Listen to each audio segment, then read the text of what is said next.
Alors, bonjour les enthousiastes, bienvenue à un nouvel épisode d'une revue d'un whisky. Aujourd'hui, je suis avec Alex Au Nom du Malte et Jonathan de sa chaîne Spirituosité. Spirituosité. Pardon, j'ai manqué ma shot, mais il n'y aura pas de deuxième prise. Je trouvais ça important quand même qu'on se présente en début. C'est un commentaire qui revenait souvent. Fait que je me suis dit, moi le faire au début, comme ça, je ne l'oublierai pas. Et aujourd'hui, on vous présente le produit Compass Box Orchard House, qui est un blend malt Scotch whisky, pardon, à 46 Compass Box, qu'est-ce qu'ils font? C'est des assemblages de plusieurs fûts de différentes distilleries. Et c'est pour ça d'ailleurs qu'on dit que c'est des blends malt, là. C'est un blend de plusieurs single malt. Un single malt, ça vient d'une seule distillerie, mais là, quand on prend plusieurs single malt et qu'on en fait un blend, ça fait un blend malt, techniquement. Et grosso modo, là, je ne veux pas passer à travers tous les chiffres là, de la composition. De toute façon, c'est disponible public là, sur leur site Internet là, de quoi est composé ce whisky-là. Principalement, si on regarde les gros pourcentages, on a du Clynelish, on a du Linkwood, du Benry Nice et on a une petite touche de Carolina, donc une petite touche fumée. Tu sais, on peut s'attendre à une petite touche fumée en arrière-plan déjà quand on voit ça. Si je peux me faire ma parenthèse, là, j'adore cette formule-là qui est de donner autant d'informations sur un produit. Là. D'ailleurs, on va y revenir, mais John Glazer il en a fait son combat d'une vie quasiment, là, de pouvoir donner le plus d'informations aux gens, aux amateurs, de toutes les façons possibles, malgré les réglementations qu'il y avait autour de ça. On va y revenir, on va en reparler. Disponible à la SAC autour de 72 si je me souviens bien. Ailleurs au Yes. Canada, ça se ressemble quand même pas pire aussi. Des fois, je pense qu'on peut le trouver autour de 55 canadiens en spécial. Mais bref, ça reste somme toute un prix correct là, en sac. Là. Euh, qui peut être quand même un bon prix de consolation si on a raté notre coup à la loterie SAC. Ça aussi, on va vous revenir sur la loterie de la SAC. C'est pas parce qu'un produit est en loterie qu'il est nécessairement meilleur que ceux que vous avez de disponibles présentement à la SAC. Là. Il n'y a aucun lien entre le phénomène de rareté d'un produit et la qualité d'un produit, le plaisir que vous allez avoir par rapport à tout ça. Là. Fait que sans plus tarder, on commence avec nos notes de dégustation. J'ai ça dans mon verre, vous avez ça dans vos verres aussi. Je vais laisser parler la personne qui veut bien entamer ses notes de dégustation. Bon, moi, ça ne me dérange pas de démarrer le bateau un peu. Donc, Orchard House, le mot sur l'étiquette en dit beaucoup sur ce qu'on va retrouver dans la bouteille en termes d'orientation, au moins, ou de direction. C'est la volonté de, quand ils ont mis ça en bouteille, c'est de représenter vraiment les fruits du verger comme une maison avec un petit. Les arbres printaniers avec les pommes qui tombent, les poires. Bref, c'est un peu ce qu'on va retrouver. Le nez, c'est littéralement un fruit du verger, des gâteaux aux fruits avec personnellement, bananes, pommes jaunes, les poires juteuses, qui est quasiment de l'huile de poire mélangée avec la vanille et le miel, même un petit peu de pêche del monte au travers. Puis ce qui en ressort, c'est que c'est vibrant et c'est frais. On a l'impression vraiment d'être dans un monde de fruits. Le sucre est le fun parce qu'il n'est pas tannant, c'est le fruit qui est en premier. Puis c'est pas écrasant comme on aurait l'impression d'être dans un monde de cognac ou un monde qui vraiment c'est l'élément constituant. On a vraiment un whisky avec une tendance dans cette direction. On ne va pas s'étonner. La transition en bouche jusqu'à la finale, ce thème-là va continuer. C'est une belle transition qui continue à mettre un petit peu plus l'effet sur la profondeur des fruits puis l'intensité. C'est là aussi que le petit côté coulaille-là va venir plus se faire sentir. C'est en bouche et en finale que ça va un petit peu plus asséché. Plus comme d'épices, des épices à gâteau, même à la limite un petit côté bois sec, écorce qui va venir à la fin là, assécher tout ça. C'est pas l'alcool qui est tannant, c'est vraiment comme le côté asséchant du probablement qui vient du Kool-Aid là, et qui va nous donner vraiment une sensation asséchante et en bouche, une sensation plus huileuse. Fait qu'on a vraiment huileux en bouche, puis on termine sur une finale asséchante. Mais le 46% est vraiment on point là-dessus. On a vraiment comme un beau produit. Honnêtement, pour autant de l'introduction aux gens à un produit, surtout dans ces gammes de prix-là, on se dit que 72 trouver quelque chose qui devient accessible, disponible souvent. Et honnêtement, facile d'approche comme ça devient des fois un certain challenge avec les rotations de produits, avec la loterie, bien sûr.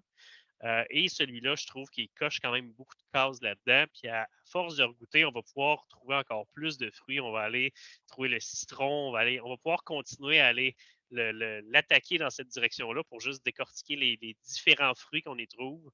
Dans ce système-là, il n'y a pas beaucoup de références que j'ai, hormis peut-être du Two Brewers qui vont chercher ce côté-là vraiment de grosses pommes jaunes, puis poires, puis fruits qui vont nous ressortir comme ça. Fait que non, honnêtement, un beau produit à avoir toujours pas loin. Je ne vais pas dire soir de semaine tous les soirs, mais je vais dire quand même que c'est un produit gênant de pouvoir consommer, d'offrir à tout le monde, puis de le racheter à ce price point-là. Puis c'est bien balancé, il n'y a pas de surprise. Honnêtement, un bonbon pas cher, c'est rare qu'on coche les 3 cases, mais ça donne une belle direction là-dessus. C'est sûr qu'il pourrait aller plus riche. Moi, je serais intéressé de l'avoir à cask strength. C'est toujours le but. Exact, oui. Est-ce que je peux rehausser encore l'explosion puis essayer d'aller chercher encore plus? Fait que, tu sais, mais le 46 est bien placé.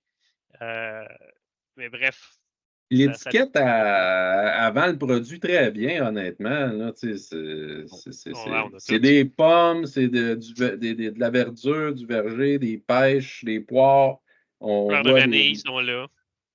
Puis ils disent, là, fragrant, sweet, balanced. C'est vraiment c'est vraiment ça qu'on retrouve, là. En tout cas, moi, je trouve que la thématique, là, s'accorde très bien avec le produit, contrairement à d'autres produits que je nommerai pas. C'est vraiment quelque chose que ça goûte ce que tu t'attends. Quand tu Il faut regardes ça, seulement pas l'étiquette, lire là. l'étiquette qui a été traduite par la SAC parce que je suis en train de regarder ça puis je me dis, Oh my God. eh Ça va boy, faire mal. oh mon Dieu. Ouais, Fait que là, il accompagnera habilement les bières blondes ainsi que des pans de porc de fromage à pâte molle. Eh boy. ça, Ben, là, mettons, avec un je brie de triple crème, tu veux dire, mettons, là, Ah, ils ont mis oui. du Glenelish en plus. C'est du bon Glenelish. Je connais pas la distillerie, mais c'est du bon Glenelish. sérieux, ça fait dur, là. Tu sais, on va se le dire, là, je pense qu'on est là pour donner notre opinion sur certaines choses, incluant aussi l'esthétique, puis comment que ces choses-là sont gérées par notre merveilleuse société d'État. Puis je vais dire du positif quand il y en a, puis je vais dire du négatif quand il y en a aussi. Puis ça, je trouve ça très, très, très désagréable, honnêtement, d'avoir une espèce de gros sticker LED par-dessus ma belle bouteille comme ça. Puis là, je cherchais le numéro de batch là, parce que je voyais qu'il y avait 2 recettes sur le site Internet. J'ai l'impression qu'il est caché par ces espèces d'étiquettes-là. Je ne pourrais pas le dire, là. C'est sûr. Puis effectivement, quand tu lis ça, tu vois que ça fait même pas de sens, que ça n'a été même pas bien fait. Si au moins ça aurait été bien fait, puis informatif, puis ça aurait été important. Puis de nos jours, là, avec l'ère numérique, puis tout ça, est-ce qu'on peut trouver une façon un petit peu plus respectueuse du produit pour justement donner ce genre d'informations-là? Tu sais, des fois, on voit qu'il y a des papiers là, à côté, là, dans les boîtes des Ouais. produits. Bon, là, je comprends que là, il n'y a pas de boîte, vous allez me dire, là, mais est-ce qu'il y a, il y a un moyen de donner cette information-là, au pire, de façon moins destructrice pour le produit, parce que Ouais, je ne peux c'est même un pas enlever banding, là. l'étiquette, puis sinon, ça va tout arracher, là. Fait que c'est Un petit vraiment tag accroché avec une corde, ça aurait fait. Là. Tu sais, un petit tag avec exact. le Ah logo oui, ça aurait inscrit. été une bonne idée, ça, honnêtement. Là. Dans le Exact. cas où N'importe c'est comme lui, il n'y a pas de boîte. Là, tu sais. Parce que les autres, il y a un papier dans le fond. Si ça t'intéresse, tu regardes, OK, c'est la traduction. Libre à toi de taper la Oui. traduction puis de rire un brin ou de pas. Mais là, il n'y a pas de Coche boîte. la case, loi 101 est respectée, passe à autre chose, puis laisse aux C'est ça, amateurs exact. là, le fait de C'est pouvoir ça. exposer des bouteilles. Là, je chiale, mais je chiale pas contre la loi 101, là. C'est vraiment pas un débat linguistique dans ma tête. Là, je C'est comprends l'application de l'importance. celle-ci un peu C'est plus. ça, c'est à un moment donné, les lois, il faut Dans qu'elles soient appliquées l'application. avec un certain jugement aussi. Là, tu sais.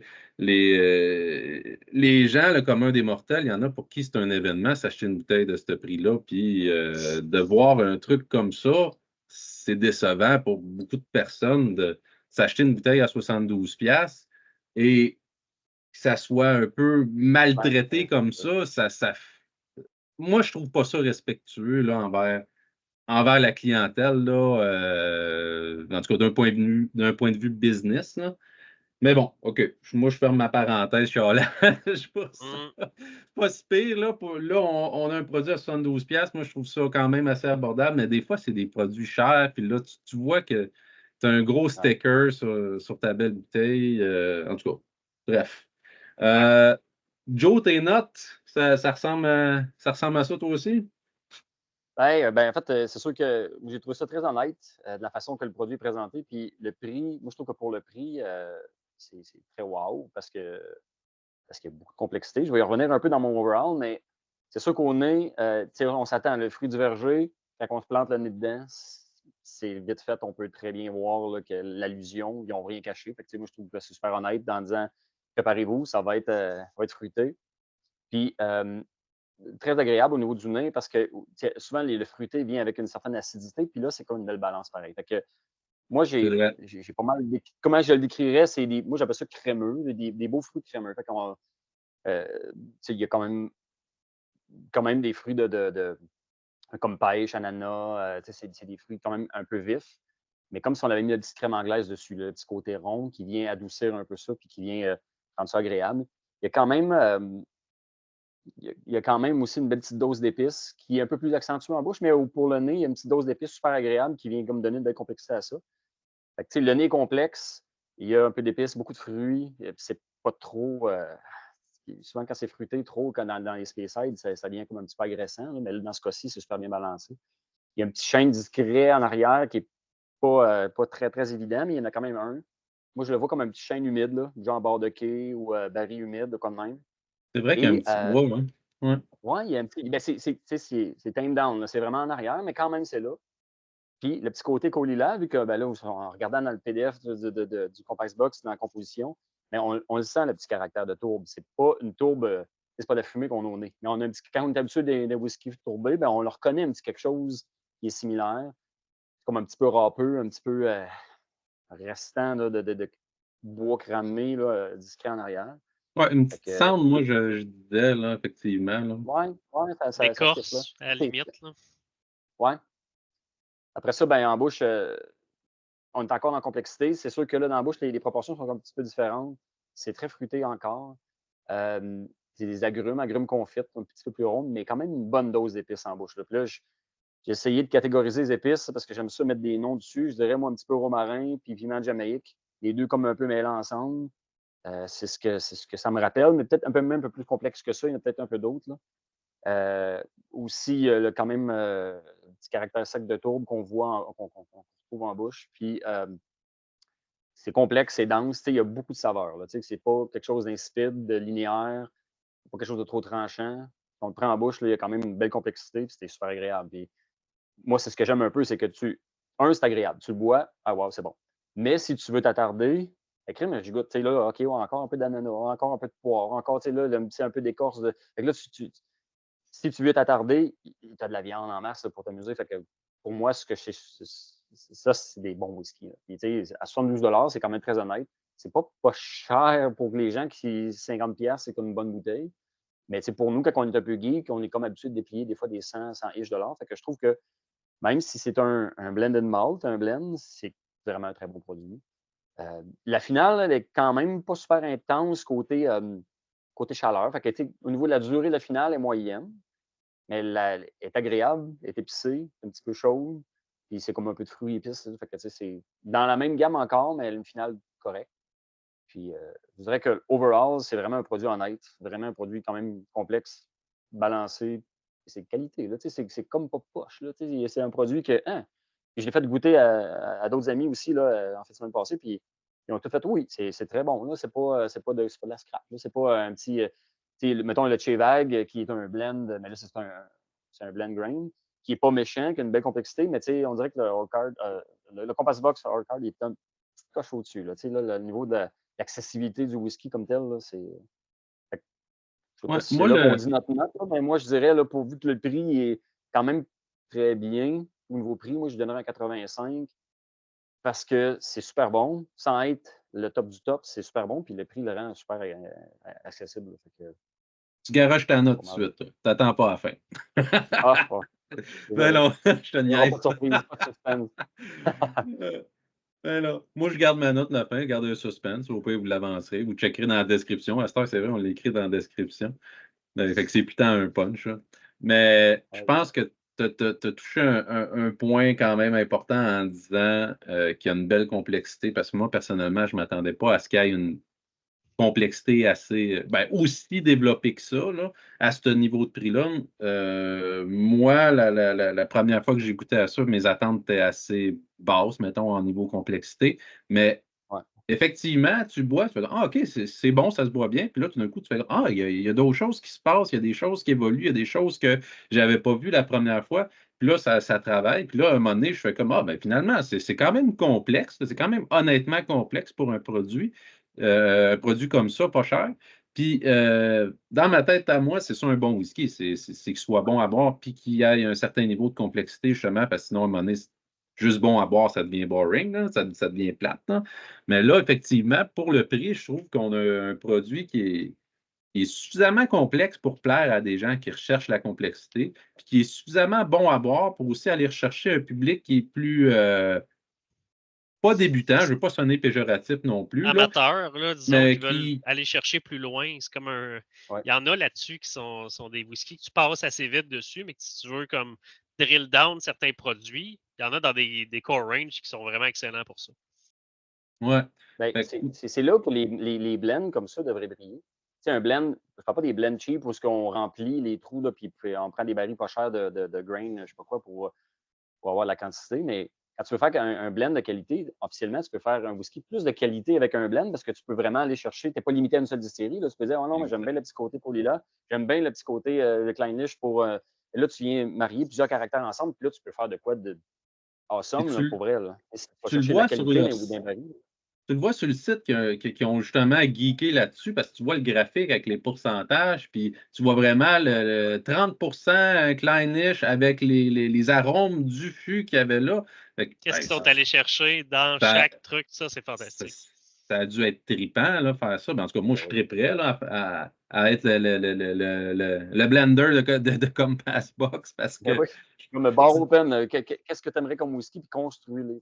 Fait que, mettons, là, j'aime bien une Park, mais il manque, je sais pas, là, il me manquerait un peu de côté. Fait que là, tu vas, je vais rajouter un peu de l'autre, puis pour aller construire ton blend comme tu veux. Puis là, ben, les blends ont le challenge aussi, là, parce qu'à un moment donné, tu en rajoutes, puis des fois, ça s'effondre, ça fait juste plus rien goûter. Là, mais c'est un autre sujet, mais ça reste que c'est ça. Tu construis, fais c'est ton comme plan de ce que tu aimerais que ça goûte. Puis, c'est comme jouer au Lego avec du whisky. Tu construis c'est ça. tes choses. Un peu ça. Un peu ça. Je pense que les blends on remonte en popularité parce que, tu sais, avant les années 90, c'était comme juste des blends. C'était ça qui était populaire à l'époque parce qu'il y avait Ouais. l'intérêt d'avoir ça, puis eux autres voulaient vraiment acheter comme l'assemblage. Puis là, le marketing au niveau des années 90, quand ça a démarré, le single malt, tu t'identifies une distillerie. Toi, tu es quelqu'un qui aime du Talisker ou du Lagavulin ou du Macallan, peu importe. Là, ça a créé de l'attachement vers ça. Mais là, les gens commencent à vraiment décortiquer qu'est-ce qu'il y a dans leur verre, puis des trucs comme Passbox, que je trouve qu'ils sont dans les probablement personnellement les meilleurs assembleurs qu'il y a en Écosse pour assembler des trucs comme ça, pour faire des éditions qui vont aller chercher ailleurs, puis créer des choses de toutes pièces. Puis je trouve que ça revient en popularité, puis avec raison. De voir qu'il y a des choses qui sont créées à ce niveau-là, puis on regarde puis juste, ah, c'est pas un single malt, je vais passer. Ben, énormément de choses. Douglas Lane aussi sont rendus très, très bons pour assembler des choses, le fun. Ouais.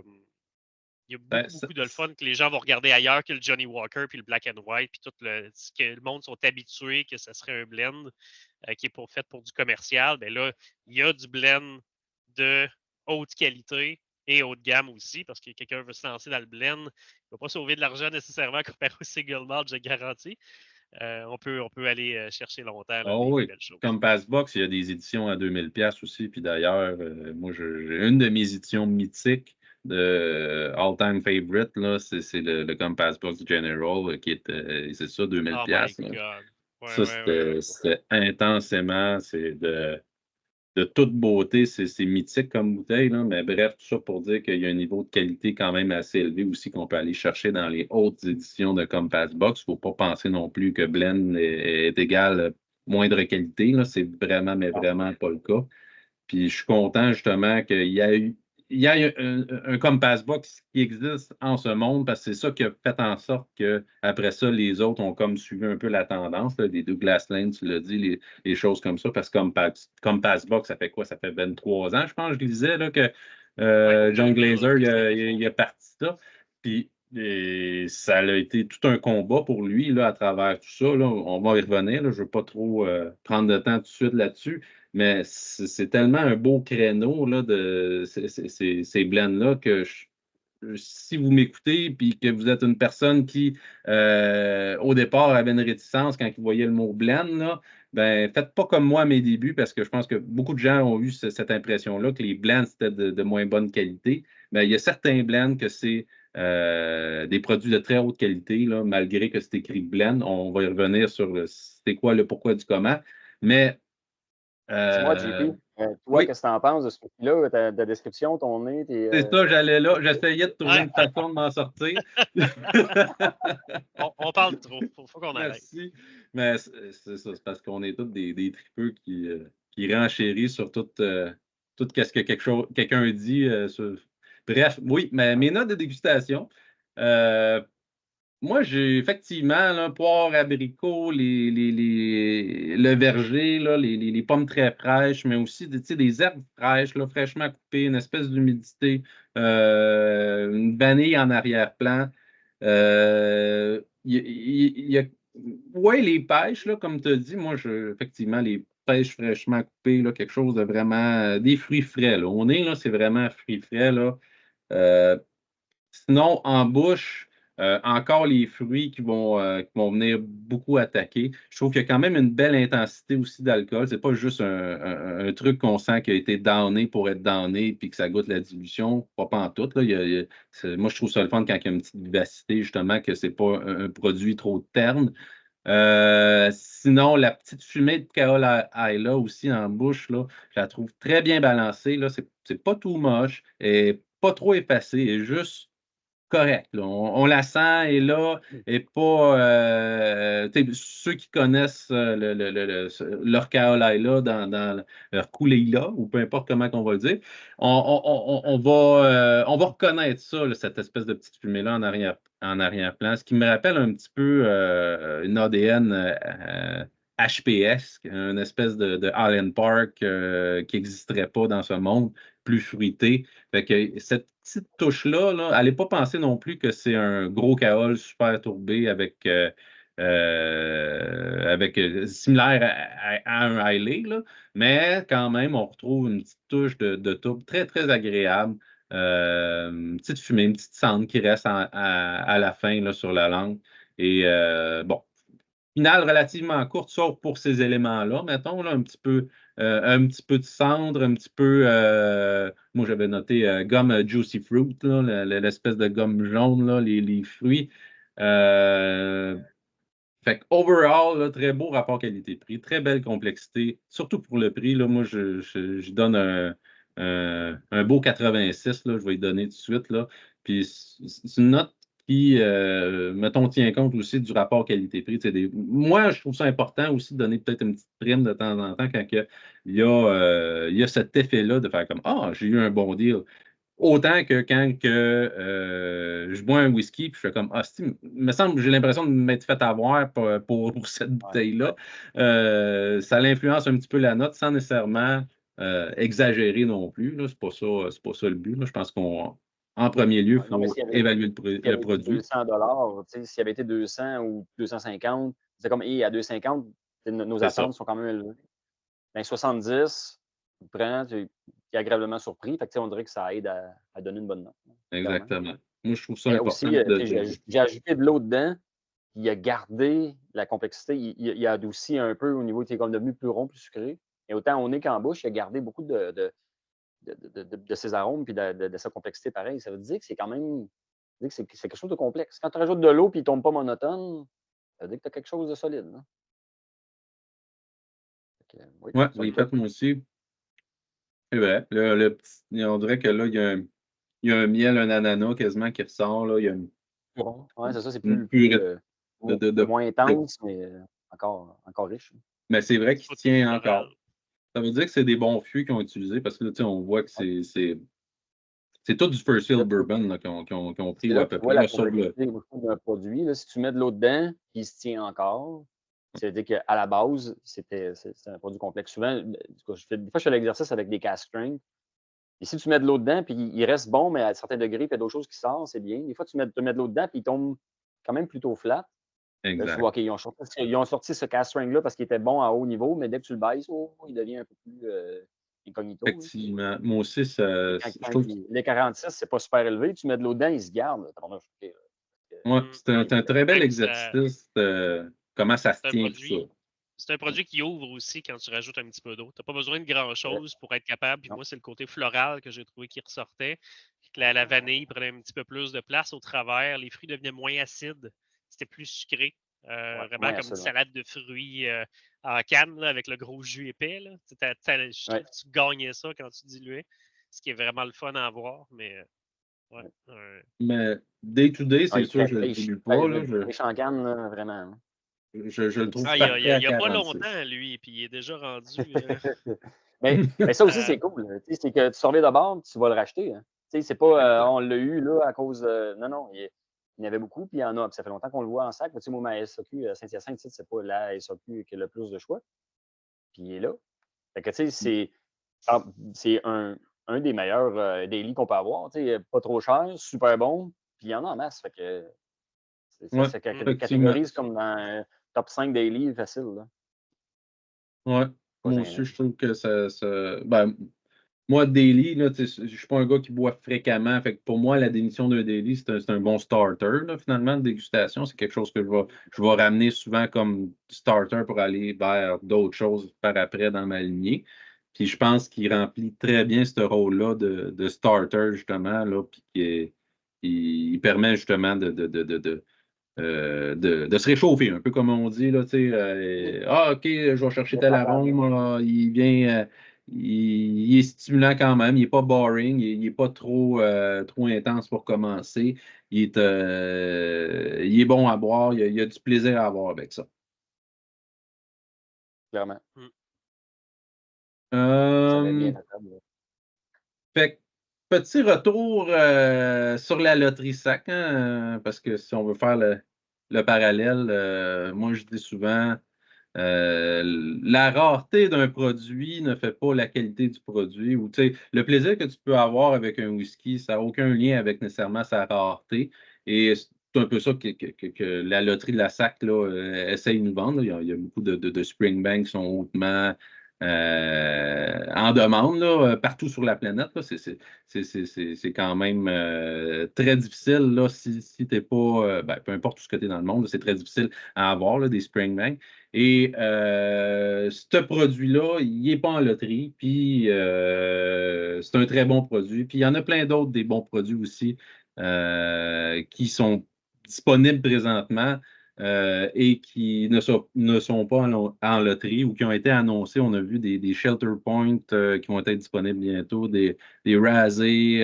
Il y a beaucoup de produits comme ça qui ne passent pas par la loterie et qui donne quand même une très, très belle expérience malgré le fait qu'ils n'ont pas ce phénomène de rareté autour de ça. Fait que je trouvais ça le fun d'amener une espèce de bémol sur le produit est à la loterie, c'est plate, j'ai pas réussi à l'avoir. Ouais, mais il ne faut pas non plus tomber dans le faux mot, là, dans le fear of missing out de tout le temps. Il y en a tellement qu'on ne peut pas tout le temps toutes les avoir non plus, malgré que moi, je sais que mon cœur DH, j'aurais été bien triste de ne pas l'avoir, mais je me suis arrangé pour l'avoir ailleurs puis pas me fier sur le sac. C'est un peu ça. Ouais. C'est un peu ça le point aussi. Quand il y a quelque chose que tu veux vraiment, tu ne te fies pas trop à une loterie de la SAC. Puis l'autre gros bémol que j'ai, c'est que c'est pas tous les produits à la SAC qui sont vraiment des vrais produits rares, là. Les Port Charlotte PMC, ils dorment là, sur les tablettes ailleurs. Faudrait prochaine fois, là, puis ça, je pense que ce serait une idée de sujet intéressant. Là. On prend la liste des produits qui sont en loterie, puis on les décortique avant la loterie. Fait comme parfait, là, on va se donner une idée. Là. T'sais, on va probablement y avoir goûté. On va probablement avoir déjà eu l'occasion d'avoir une opinion au moins sur la distillerie des produits similaires. On la décortique dans un article vidéo. OK, mais on regarde telle bouteille, ce Springbank-là. Est-ce que blablabla, ça vaut la peine? Oui, non, peut-être. Ça dépend où vous êtes rendu dans votre dégustation. Un néophyte appréciera peut-être pas ces trucs-là, mais peut-être qu'un professionnel, professionnel, un amateur plus chevronné, on va dire, parce qu'on ne dit pas professionnel à boire de l'alcool, ça paraît mal. Non, c'est ça. Je suis un professionnel buveur de whisky, là. Mais, tu sais, ça serait quand même une bonne idée de pouvoir décortiquer ça puis d'avoir une bonne idée juste pour donner comme information. Ben, hey, regardez, ces produits-là, on les connaît. On va avoir une bonne idée là, si ça vaut la peine ou pas. Puis après ça, ben, bider dessus ou pas. Puis on va peut-être se sauver quelques questions à modérer par la suite de j'ai eu tel produit, ça goûte bon. Le classique d'après-loterie. Ça me fait rire. Là. Honnêtement, là, c'est très dans la vraie vie, là, puis mettons, là, tu es dans un gros line-up là, pour aller chercher ta PS5, il y en a un qui réussit à l'avoir, il sort-tu dehors en disant « Hey, je l'achète-tu finalement, ma PS5? » Non, c'est comme... C'est des produits qui sont limités pour tout le Québec en entier. C'est sûr qu'il y a plein d'amateurs de whisky qui veulent cette bouteille-là. Informe-toi sur le produit au moins, là, fais une recherche à la base. Moi, c'est un peu ça que je prône comme approche. Ce n'est pas nécessairement mal de poser des questions sur le produit, c'est pas ça. C'est au moins démontre que tu as fait tes devoirs déjà à la base puis que tu savais ce que tu faisais. Tu n'as pas juste bidé n'importe comment partout, quoique. La façon qu'il a fait la loterie, à peu près tout le monde fait ça, puis c'est ça qui est plate aussi. Là. Dans le line-up, on avait beaucoup d'embouteilleurs indépendants dans toute la grosse liste du bas, puis c'était fastidieux de toutes les cliquer et de dire oui, je les veux, parce que malheureusement, la loterie, c'est un peu ça que ça fait. C'est que tu vas être chanceux si tu as un ou quelques produits. Fait que des fois, tu te dis, celui-là, je ne le connais pas, mais si c'est le seul produit que je vais gagner, je vais l'acheter. Fait que là, moi, j'ai pas trop de misère avec les gens qui disent, je l'ai gagné, finalement, je le prends dessus, parce que le modèle de la SAQ, la loterie, tu n'en auras pas, ou tu es peut-être, tu sais, moi, ça fait plusieurs années que j'en fais, puis là, c'est la première fois que je gagne des produits. Puis là, je me suis gâté, j'en ai gagné en temps. Fait que là, ma carte de crédit, elle a souffert un brin, mais là, j'étais comme, non, je peux pas les acheter. Là, j'ai jamais goûté du Springbank encore, j'en ai gagné 3. Fait que je les achète, c'est sûr. Mais là, là, il y en a d'autres. Fait que là, bref, je me suis ramassé. Je parle à des gens. Mais c'est pareil, il y a des produits que je ne connaissais pas, mais je ne sais pas ce que je vais gagner. Fait que je vais me contenter de celui que je vais gagner. Là, j'ai gagné le Tamdou, je ne sais pas trop, 8 ans. Tamdou, ça ne me disait pas grand-chose, mais là, je l'ai gagné. Là, je me suis intéressé à la distillerie, je fais mes recherches. J'adore le produit, et je suis content. C'est dommage parce que la loterie est comme ça. Je pense que si on magasine les produits sont disponibles, là, tu fais comme moi, je l'achète dessus, je l'achète pas, je vais m'informer avant. Et là, tu sais pas ce que tu vas gagner. Tu sais pas si tu vas en gagner un. Fait que, mais je comprends, c'est un peu insultant quand quelqu'un veut ce produit-là parce que là, c'est quelqu'un qui est vendu Tamdou, il veut. Moi, je l'ai gagné puis je ne le connaissais pas. C'est plate pour la personne qui était super amateur. Si je pourrais troquer, je dirais, pour toi, je vais te l'échanger. Si tu as ton pic puis que tu fais comme, j'ai bidé, disons, moi, comme d'habitude, j'ai une récurrence de jamais en avoir un. Fait que là, encore une fois, j'avais rien, mais je savais les 17 produits que je voulais. J'avais regardé un petit peu, puis si ça aurait été tiré, ben, tu dis, hey, j'ai 3-4 jours avant que je puisse faire ma commande. C'est là le moment de voir, OK, ben, c'est quoi mon budget? J'achète pas. Après ça, tout on relègue au deuxième tour. Puis après ça, ben là, il y a peut-être des gens chanceux qu'eux autres qui attendent ce genre de besoin-là, parce qu'on s'entend que si on est fantastiquement chanceux puis qu'on a 100% de tous nos choix, puis que la facture revient à 1500$, c'est peut-être pas tout le monde qui va dire go, je les prends toutes. Ouais. Il faut faire des choix dans. Je serais d'une approche radicale au point de dire t'as bidé dessus, là. Si tu la gagnes, ça se prend direct ta carte, puis c'est fini là. Comme ça force justement, c'est un achat direct, là. Puis tu n'auras pas de restant de loterie qui traîne à la fin de tout ça. Là. Le monde va avoir vraiment. Ou un remboursement direct. Si tu te fais canceller ta commande. C'est une promesse d'achat officielle. Tu l'achètes, puis l'argent est gelé sur ta carte. paf, là, tu l'as gagné, Ouais. tu l'as, tu n'as plus le choix. Une fois que tu as bidé, tu l'as plus le choix. Fait que là, c'est comme moi, Exact. j'ai mis pour le Black Heart parce que c'est un whisky que je rêve de goûter puis d'avoir éventuellement. 700-ish piastres. Et je me suis dit, si c'est le seul que je gagne, ça, je l'achète.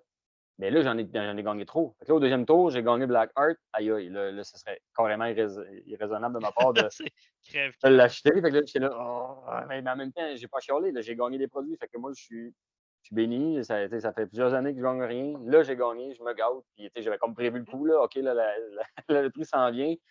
On me garde le budget. Puis, si je suis chanceux, puis je l'ai été chanceux. Le problème, c'est ça, c'est que sinon, il y a trop de produits qui roulent comme ça, justement, au deuxième tour. Moi, j'ai rien gagné au premier tour, puis au deuxième tour, il y avait plein d'affaires qui apparues par rapport.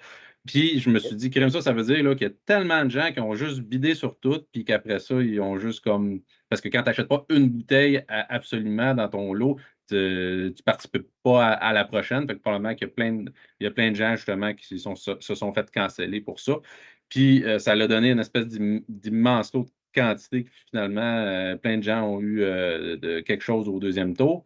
Et là, même après ça, on a vu dans la nuit de samedi là, au dimanche qu'il y a eu encore beaucoup de releases qui ont justement ont été finalement pas gagnés par personne, pas achetés par personne, qui ont toutes mis ça en ligne. Puis là, ça a tellement été la folie que le site a buggé, puis le monde capotait parce que justement, il y avait une super belle bouteille dans leur panier, mais n'étaient pas capable de compléter leur commande. Fait qu'on est revenu justement à l'ancienne façon de faire quasiment, là, de justement Jeudi à minuit, là. Ouais, c'est ça. Avant un la classique. loterie, tout le monde était là dans la nuit du mercredi au jeudi, là, à minuit et demi. Là, on savait que c'était là que le site de la SAC refresh. Puis là, les nouvelles bouteilles sortaient. Fait que là, si tu voulais ton Lafoc RDA, il fallait que tu sois debout puis tu sois vite sur le piton parce que sinon, tu n'avais pas le temps de passer ta commande. Ou même si tu étais passé, des fois, ta commande était cancellée tout simplement parce que ça créait des erreurs d'inventaire sur le site de la SAC quand tout le monde commandait la même affaire en même temps.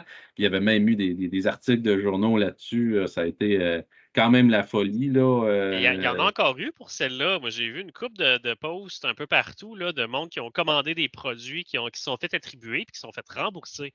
Là, j'ai une question. Si tu as 50 bouteilles à donner, puis tu as une loterie, puis tu en donnes 50, comment tu fais pour rembourser des gens si tu as de A à B? C'est pas une personne, c'est pas comme une bouteille brisée ou une bouteille perdue. Là. C'est comme, il y a eu beaucoup de monde qui ont eu ce phénomène-là. Puis je regardais ça, ouais. j'étais Ouais, comme, mais ils ont- X devrait donner Ouais. normalement X, peut-être moins 5% dans le pire Ouais. des cas, s'il y a vraiment des erreurs de transition, des prix de commande ou peu importe. Mais là, il y avait vraiment des enjeux sur la plupart des produits en termes d'allocation, mais d'attribution, puis d'être capable de ils l'avoir. ont réattribué parce que les gens qui les avaient gagnés, qui ne pouvaient pas passer à la commande, ils ont envoyé un email en disant OK, c'est une erreur, mais les bouteilles ont quand même été réservées. Fait que, ils ont été capables de retracer ceux qui ont eu des problèmes, puis ils ont pu renvoyer les bouteilles à certains qui ont eu des problèmes. Il y en a un qui, sur sa centrale, je pense qu'il avait posté son Ouais. email, il a dit là, finalement, m'en avoir Mais ma ça, c'est bouteille. pas Est-ce tout le que. monde. Là.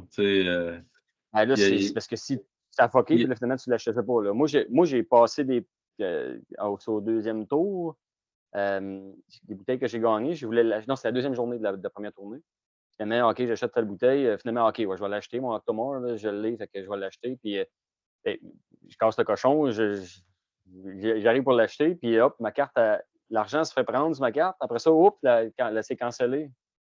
Oh, OK, c'est cancellé. Là, attends un peu. Là, l'argent est sur ma carte. Mais l'argent n'est pas revenu sur ma carte, par exemple. Je vois qu'ils me l'ont donné, mais l'argent est gelé.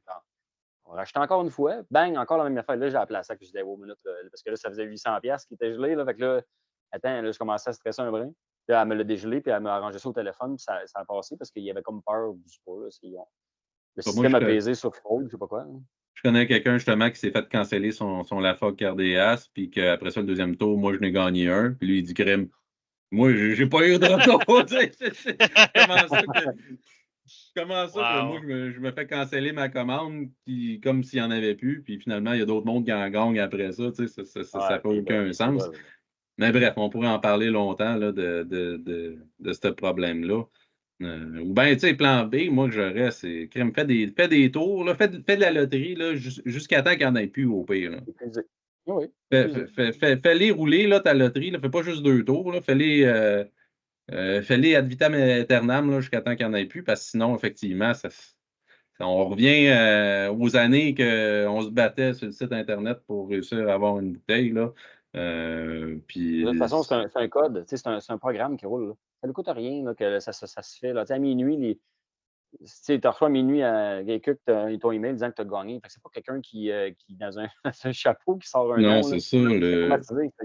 Moi, je suis d'accord avec toi. Il devrait les étirer jusqu'à le produit est épuisé. Fait que là, le Blanton sont tous passés en loterie. Il n'y a pas de bang à minuit, il faut que tu te lèves, faut que tu y ailles, puis que tu fasses planter le site parce que tout le monde va en même temps. Cool. Parenthèse, sac terminé. On revient à notre Compass notre Box. Ça fait classique. du bien, hein? Ça a sorti, c'est là. toujours un plaisir de pouvoir, Moi, un petit peu sortir la pression. ce qui me fait le plus en plus, c'est que c'est pas nécessairement des produits qui sont supposés être difficiles à avoir. Des Port Charlotte PMC, il y avait quelqu'un qui m'a envoyé des screenshots justement dans l'Alberta, il était en spécial en même temps, le Mermaid, puis plein d'autres bouteilles de même qui étaient en. Le problème, c'est l'allocation d'entrée, c'est les intrants qui rentrent dans le sac qui créent une rareté finalement. C'est un peu ça que ça veut dire. Bref, Compass Box. Qu'est-ce que vous pensez, les gars, en général, là, je ne peux pas dire cette distillerie-là, c'est pas vraiment une distillerie, là. C'est un peu un embouteilleur indépendant ou Un assembleur. un assembleur de plusieurs distilleries de single malt. Quand vous voyez ça comme Passbox, qu'est-ce que vous avez comme opinion de Compass Box? Moi, je sais que j'ai des bouteilles que j'ai commencé, là, que je bois encore, que j'achète encore aujourd'hui, les Spice Tree, les Peak Monster, ça a été des classiques qui ont changé un petit peu la recette au fil du temps, puis c'est correct, ça a évolué. Mais c'est des bouteilles pour moi qui sont restées dans mon bar, si je peux dire ça. Là, sont pratiquement toujours disponibles chez moi parce que justement, si j'ai le goût d'y retourner à mon bon vieux Peat Monster, à mon Spice Tree, je trouve que c'est des belles références, c'est des beaux rappels. Puis j'ai beaucoup de plaisir avec ces choses-là. Fait que je trouve que comme Bassbox sont capables d'aller chercher un très bon rapport qualité-prix qui va justement aller chercher un public qui est peut-être plus débutant, mais aussi un petit peu plus avancé parce que si j'ai réussi à les apprécier quand je commençais, puis que je les apprécie encore aujourd'hui, même après 10 ans et plus, ça veut dire qu'ils ils ont une certaine complexité, justement. Ils ne sont pas juste des bons produits boring de débutants pour ne pas encore être péjoratif, pour ne pas dire ça de même. C'est ça, la Mais réputation des blends. Ça l'a été ça. C'est tout le monde qui a rentré dans le whisky à une certaine époque. Puis on va se dire, le marketing, les dégustations, c'est tout le temps single malt, single malt, single malt. Le blend a de la difficulté à faire sa place. Puis pour indiquer ça, dans la qualité des fabrications, il y a certains, honnêtement, single malt que je ne connaissais pas, qui sont des grosses parts d'assemblage de blend que là, maintenant, je fais comme OK, wow. Puis là, tu peux retracer des choses vis-à-vis à qu'est-ce que tu goûtes. Puis comme Passbox, pour moi, ça leur a mis les assembleurs, fait que les blends sur la map. Ce que j'ai découvert là, en essayant des choses, ça fait comme c'est du cleanlish. Honnêtement, là, c'est tout le temps un bon pourcentage des embouteillages de Compass Box. Personnellement, on en voit très, très peu en édition eBay ou en du bottling officiel. Ils n'ont pas grand-chose. Le cleanlish, honnêtement, la qualité de ce whisky-là est vraiment géniale. Puis quand j'ai pu le goûter à eBay, j'étais comme wow! Puis dans Compass Box, je peux le retrouver. Parce qu'ils sont comme. Ils ont établi tellement leur relation depuis longtemps. Ils ont accès à du stock super intéressant de partout. Puis eux autres, ils ont un end goal. C'est comme celui-là, OK, je veux que ça soit la maison dans le verger. C'est ça mon but. Ils vont faire tout ce qu'ils peuvent pour aller chercher la qualité pour le livrer. Même chose pour Spaniard, même chose pour les No Name qui ont été une série fabuleuse. Ils s'en vont chercher un objectif puis ils vont mettre la qualité derrière ça. Puis je préfère comme Passbox par-dessus bien les single malt, quitte à avoir certains choix. Puis entre un blend et un single malt, je regarde plus ça vraiment à cause de comme Passbox. moi, je regarde ça un peu, mais je pense qu'il y a une distinction à faire justement entre un vrai un blend, là, un blend tout court, là, si on voit vraiment blend whisky, blend de scotch whisky ou un blend malt. Un blend malt, c'est pas la même chose qu'un Johnny Walker. Là, un Johnny Walker, si on va lire sur leur site ou sur leur description, on voit qu'il y a une proportion justement de whisky de grain. Un whisky de grain, c'est quoi? Ben, c'est un whisky qui est fait avec d'autres choses que de l'orge maltais, là, finalement. Là.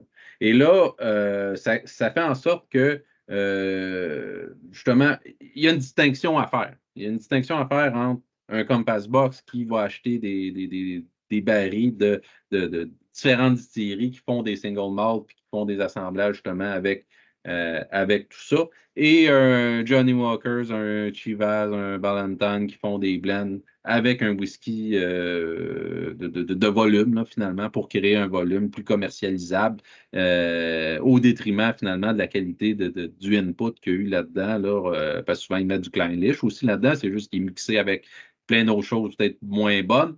Et là, finalement, ça dénature ce qu'on connaît justement du Clynelish. Et là, dans le Compass Box, c'est pas ça qui se passe. Là. On a vraiment pris, si on regarde toute la description, là, on a pratiquement juste des First Fill Bourbon. On a pratiquement juste des fûts de qualité, là, finalement. En tout cas, c'est ça que ça a l'air. Là. Et on n'a pas de whisky de grain. C'est vraiment toutes des distilleries qu'on est capable de reconnaître la qualité ou en très grande partie. Et ce qui est le fun aussi là-dedans, c'est que la transparence est là. C'est le fait qu'on est capable de voir que finalement, c'est quoi la composition de tout ça. Là, je John vais laisser Glaser partir. a milité Ouais. énormément pour ça.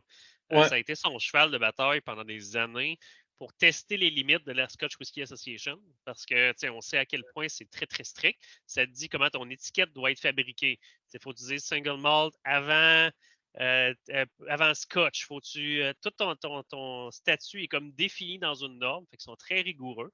Puis les casques que tu peux utiliser, on l'a su, en 2019, ils ont ajouté Calvados, Mezcal, tequila dans ça, mais avant ça, c'était illégal. Littéralement, il y avait des amendes si tu voulais faire vieillir ton alcool là-dedans.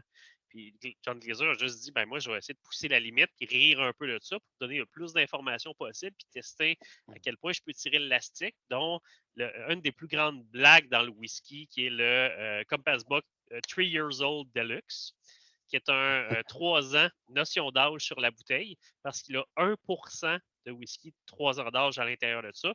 Et 99%, c'est des whiskies de 25 ans ou 30 ans et plus dedans. Juste une grosse blague qui a été vraiment un excellent produit, juste pour rire un peu de ces limitations-là, pour Je dire, suis pas capable regarde comment je d'appeler. peux jouer avec ça. C'est ça, je suis pas capable d'appeler mon whisky un whisky parce que justement, j'ai mis un teaspoon ou quasiment, pas un teaspoon, mais vraiment une faible proportion d'un whisky qui n'avait pas d'âge ou à peu près pas. Mais la grande majorité, c'est genre du très grand whisky, fait que le produit était immensément bon. Ça a été assez explosif là, comme réputation, ce whisky-là, justement, à cause de tout le coup d'éclat derrière ça, parce que c'est un peu un jab, justement, à toute cette réglementation-là derrière tout ça. Et là, parce que oui, ça a eu son bien, là, toutes ces réglementations-là, à une certaine époque. Mais rendu où ce qu'on est là, on est rendu à une époque plus d'ouverture puis tout ça. Puis souvent, ce genre de règles trop restrictives-là vont être un frein justement à l'innovation puis au fait de s'adapter au marché comme ça, avec toute l'histoire justement des pénuries de flux qu'on vient souvent. Mais là, je veux laisser parler Joe, que ça fait longtemps qu'il n'a pas parlé. Là. Qu'est-ce que tu en penses de Compass Box puis de tout ça? Là? Ben, tu sais, là, on fait la parenthèse avec aussi sur la transparence dans le whisky, puis les réglementations.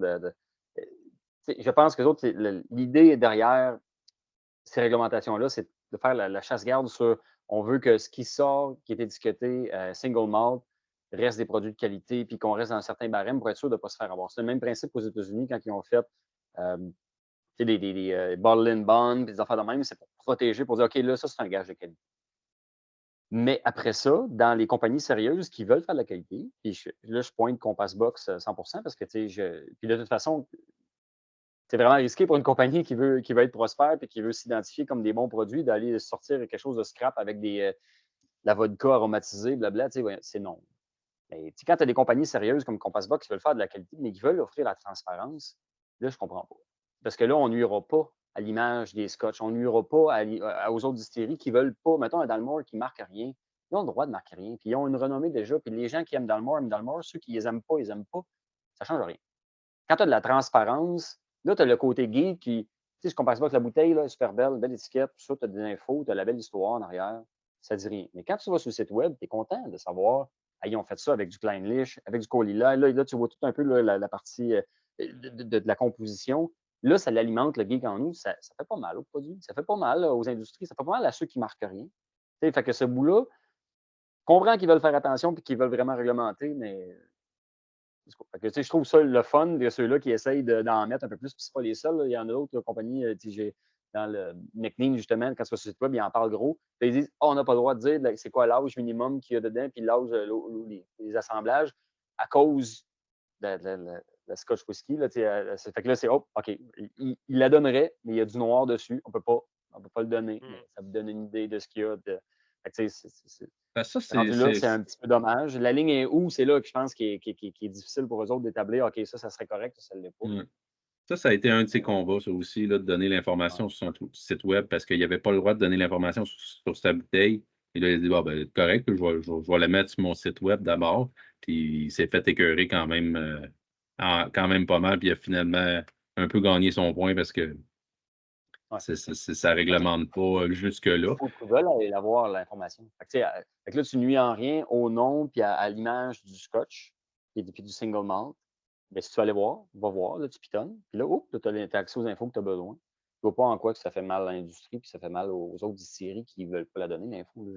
Ben, tu sais, l'argument, là, mettons, je fais l'avocat du diable, c'est peut-être que les distilleries en arrière de ça ne veulent pas être assimilés justement aux produits que tu vas assembler. Là, parce que si tu t'appelles Kleinlich puis que tu as un Go Range puis que tu tiens à ton image de marque, mais là, on pourrait peut-être plus parler d'Arbec, ça serait été un plus beau exemple. Là. Mais là, si finalement tu sors un produit que tu dis que c'est plein d'Arbec puis qui n'est pas bon, mais ça vient comme t'engager un petit peu plus. Mais d'un autre côté, c'est une question d'information, c'est une question aussi de transparence. Cacher de l'information, c'est pas mieux non plus. Là, la provenance du produit, ça ne sera jamais réglementé à ce point-là dans n'importe quel autre secteur alimentaire. Mettons, tu vas savoir d'où c'est que ça vient. Là, ça va être made in China, ça va être made. Pourquoi dans le whisky, il faut que ça soit surprotégé à ce point-là? Pourquoi les gens, justement, ont peur à ce point-là de la réputation de leur nom? On pourrait revenir aussi aux différents noms dans les employeurs indépendants aussi. Là, on sait que, mettons, Lafrogue, c'est un Williamson en eBay, puis des choses comme ça. Mais il y a une question, c'est comme aussi les Island Park en eBay qui vont dire Distillery in the Island of blablabla. En Orkney Distillery. Orkney Distillery, on l'a tous vu. Là. Qui veut vraiment avoir un Ils la vendent pareil, de toute façon? Rendu là, OK. C'est ça, c'est connu, mais eux autres sont capables de distancer. C'est ce qu'ils offrent, là, mais tu vois que même là, la transparence, il n'est pas capable de l'avoir au complet parce que même pour le Compass Box Orchard, il n'est pas capable de dire la recette au complet. Il y a un aspect qui reste caché, puis ça dit « Distillery near the town of Aberlour ». Il faut quand même qu'il y ait un aspect de la recette qui reste inconnu.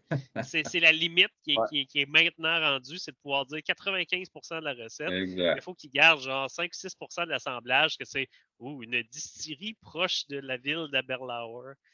Parce que ça, c'est la nuance, c'est ça. C'est parce qu'au départ, ils ne pouvaient juste pas.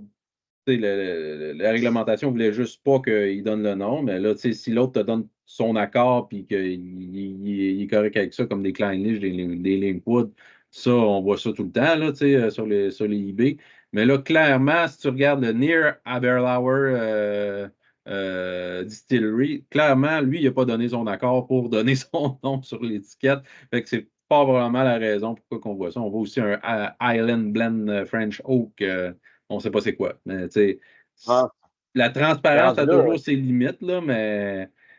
Rendu là, si je te vends un baril, moi je fais des barils, puis je m'appelle Alan Park, j'en fais gros. Puis là, bon, ces barils-là, je ne sais pas en quoi les mettre, puis j'ai besoin d'argent, puis je les vends. Bon, peu importe l'entente, puis la situation, je les vends. Je les vends, mais je ne veux pas afficher ce ton blanc. Ça se fait. Fait que là, OK. Fait que moi, je peux utiliser ces barils-là. C'est une belle addition à mon blend, mais je ne marquerai pas Island Park. Fait que je vais marquer, je ne sais pas quoi. Fait que là, ça aussi, je veux dire que c'est un choix. Là. Fait que là, tu les achètes, tel prix, mais les autres, ça va être des incognitos. Là. Ne l'est pas. Exact. Parce que les Pas noms mal, pas qu'on méchant. voit, c'est des noms justement souvent qui n'ont pas beaucoup de core range ou que sont ouverts Longue à salir. à cette transparence-là. Là. Mais tu sais, des Macallan, là, c'est rare qu'on voit ça, là, des Macallan dans eBay. Il y en a, mais probablement qu'ils ont payé le prix fort pour dire que c'est du Macallan. Mais c'est ça. Ça dépend toujours à quel point la distillerie est dans des valeurs protectionnistes de son image de marque, puis tout ça. Je voulais faire une parenthèse, blend malt, single grain, single malt. Je pense que c'est important pour les gens qui nous écoutent, qui ne sont peut-être pas familiarisés justement avec tous ces termes-là. Là. Un single malt, c'est vraiment juste une distillerie. C'est ça, c'est un whisky qui sort d'une seule et unique distillerie. Un single grain, ben là, techniquement, c'est parce que c'est un autre céréale qui a été utilisé dans ce processus-là. On sait qu'il y a du corn whisky, il y a du wheat, il y a du rye, il y a plein d'autres sortes de whisky qui existent. Un blend versus un blend malt, je l'ai déjà un petit peu expliqué. Blend malt, c'est comme Passbox, ils vont aller chercher plusieurs single malt. Puis, il n'y aura pas de whisky de volume nécessairement qui va aller là-dedans, mais un blend, c'est du Johnny Walker. En général, ils ont peut-être des blends malt aussi, mais en général, du Johnny Walker, du Chivas, du Ballantines, que j'ai dit aussi tantôt. Là, ces choses-là, là, c'est des blends avec une certaine proportion, justement, de whisky de grain qui, justement, ne sert qu'à faire du volume pour pouvoir vendre des immenses quantités là, de leurs produits. Un mot sur la transparence dans le monde du whisky. C'est sûr que moi, ce que j'avais en tête, c'est justement, je connectais ça avec John Glazer qui a annoncé ça, qui a annoncé son départ, là, justement, là, de Compass Box. Et là, c'est tellement un gros nom, c'est tellement une grosse pointure que c'est difficile de ne pas parler de Compass Box sans John Glazer. John Glazer qui, justement, on l'a dit un petit peu là, à travers la vidéo comme ça, qui a poussé beaucoup les débats sur la réglementation de la Scotch Whisky Association, qu'il juge clairement trop restrictive. Et tout ça, justement, pour nous amener de plus en plus de transparence à nous, consommateurs, qui achètent des whiskies d'un peu partout et que certaines distilleries adoptent une approche beaucoup plus transparente que d'autres. Hein. On peut penser à du Delmore qui, tu l'as dit tantôt, qu'on n'a à peu près aucune information, même qui colore leur whisky aussi. Ça, je trouve que ça aussi, c'est un manquement dans la case information parce que la couleur est une information sur ce que le produit finalement a traversé comme cheminement, là, comme processus. Et là, c'est sûr que en tant qu'amateur de whisky, j'aime ça voir des gens qui vont aller pousser cette machine-là, qui vont pousser l'information. J'aime mieux qu'on me vende un produit avec l'information qu'il y a sur le produit plutôt qu'avec une belle étiquette, puis de maquiller son whisky, puis de donner une histoire marketing, puis des choses qui finalement n'ont aucun lien avec le produit. Une belle boîte, une belle histoire, OK, c'est bien cute, mais c'est juste un plus si finalement ton produit est bon. Un contenant qui est beau, mais un produit qui n'est pas bon, c'est sûr que c'est pas pareil qu'un contenu qui est bon puis un contenant qui est laid. Tu sais, c'est un peu ça. C'est ça, ça a toujours été ça. Puis, to be fair, le marché au niveau, surtout écossais, a toujours été par l'obscurité. Dans le fond, ça ne va pas dire que ton produit ne va pas dire chill filtered. Ça va dire unchill filtered quand ce n'est pas filtré à froid. T'sais, on fonctionne toujours en donnant le moins d'informations pour donner le plus de contrôle aux distilleries puis que un petit peu tu fais tes propres recherches ou tu t'organises toi-même comme consommateur pour avoir l'information que tu veux, jusqu'à temps vraiment que là, il y ait des tendances qui changent, comme on a vu avec la filtration à froid puis la coloration, qui a amené beaucoup de distilleries qui ne l'ont jamais fait à dire hey, il faut que je l'indique que je ne l'ai jamais fait parce que ben, la norme, c'était d'indiquer si tu as fait pas, tu l'indiques pour comme gage de qualité. À place de fonctionner, tu devrais déjà l'indiquer. Moi, j'utilise la coloration, j'utilise la filtration à froid ou, puis ça, c'est un autre enjeu, je ne vais pas dire un enjeu, une particularité au Canada, comme la 909 Rule, qui fait que tu peux ajouter jusqu'à 9,09% d'un autre type d'alcool dans ton whisky au Ouais. Canada spécifiquement. J'aimerais ça qu'ils puissent l'annoncer aussi. Tu dis, OK, ben parfait, nous autres, on a ajouté 8% de X, Y, du Sherry ou 8 du Porto, peu importe. On drift un peu au Canada, mais si ça va vers la transparence, puis ça va dans des faits qu'on laisse le moins d'informations possible, et on dit, ben, arrangez-vous un petit peu à découvrir par vous-même si vous aimez ça ou si vous allez découvrir par vous-même qu'il y a X, Y ou Z. Autant que tu es agréablement surpris que déçu, mais c'est du risque, puis c'est dommage pour le consommateur qui veut l'information. Il va faire des recherches, il est plus parcimonieux, il veut être plus informé. Puis dans l'air de tout ça, je trouve qu'on devrait revirer la vapeur de l'autre côté, puis juste dire, ben, donnons-en en masse l'information. Je pense que les distilleries qui sont beaucoup plus proches des amateurs, proches d'un petit peu, donner le gage de qualité, vont être au devant de tout ce qu'ils peuvent donner, comme un peu comme Passbox. Et puis il y a d'autres exemples. Là, les Kiloman aussi vont en faire partie. Glenanaki, ce genre de trucs-là vont te donner de l'information. Avant que aussi Glendronach se fasse vendre par Brown Forman, était au devant aussi de ça. C'était vraiment génial. Ça a changé depuis le rachat, bien sûr, mais ça faisait partie des choses qui devraient être beaucoup plus priorisées aujourd'hui.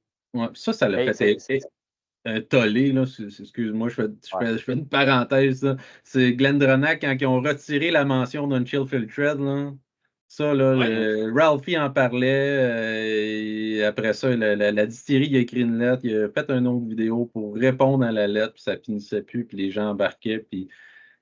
Mais c'est complètement fou, là. Pour expliquer ça à un néophyte, si tu ne vois pas que c'est écrit non-chill filtered, ça veut dire qu'il est filtré à froid. Il me semble que ça fait absolument aucun sens dans ma tête. C'est tellement lourd pour un néophyte déjà en partant. Puis là, rajoute-en encore, là, si tu rentres dans les whisky japonais, là, combien de fois on a vu ça, quelqu'un qui arrive avec un Toguchi puis qui hey, c'est un très bon whisky japonais. Puis finalement, si tu regardes la recette, puis c'est 50% de whisky canadien puis 50% de whisky écossais. Et au Japon. Le monde du whisky est un monde extrêmement obscur. Partez du principe là, que vous ne savez rien tant que vous n'avez pas la preuve que effectivement c'est non-chill filtered, c'est natural color, puis toutes ces choses-là. Excuse-moi, je te redonne la parole, Joe. Ah non, mais quand je faisais mes cours à l'UWA, Gordon Seale disait que c'était un bon coup de marketing, l'histoire du Unchill Filtered. Parce que dans le fond, filtrer à froid un whisky, ça coûte plus cher que de ne pas le filtrer à froid. C'est un équipement de plus, puis c'est de l'énergie, puis tu refroidis ton whisky, tu le filtres. Puis il y a des distilleries qui ne voulaient pas s'embarquer là-dedans. Fait qu'en fait, nous autres, on ne filtre pas à froid.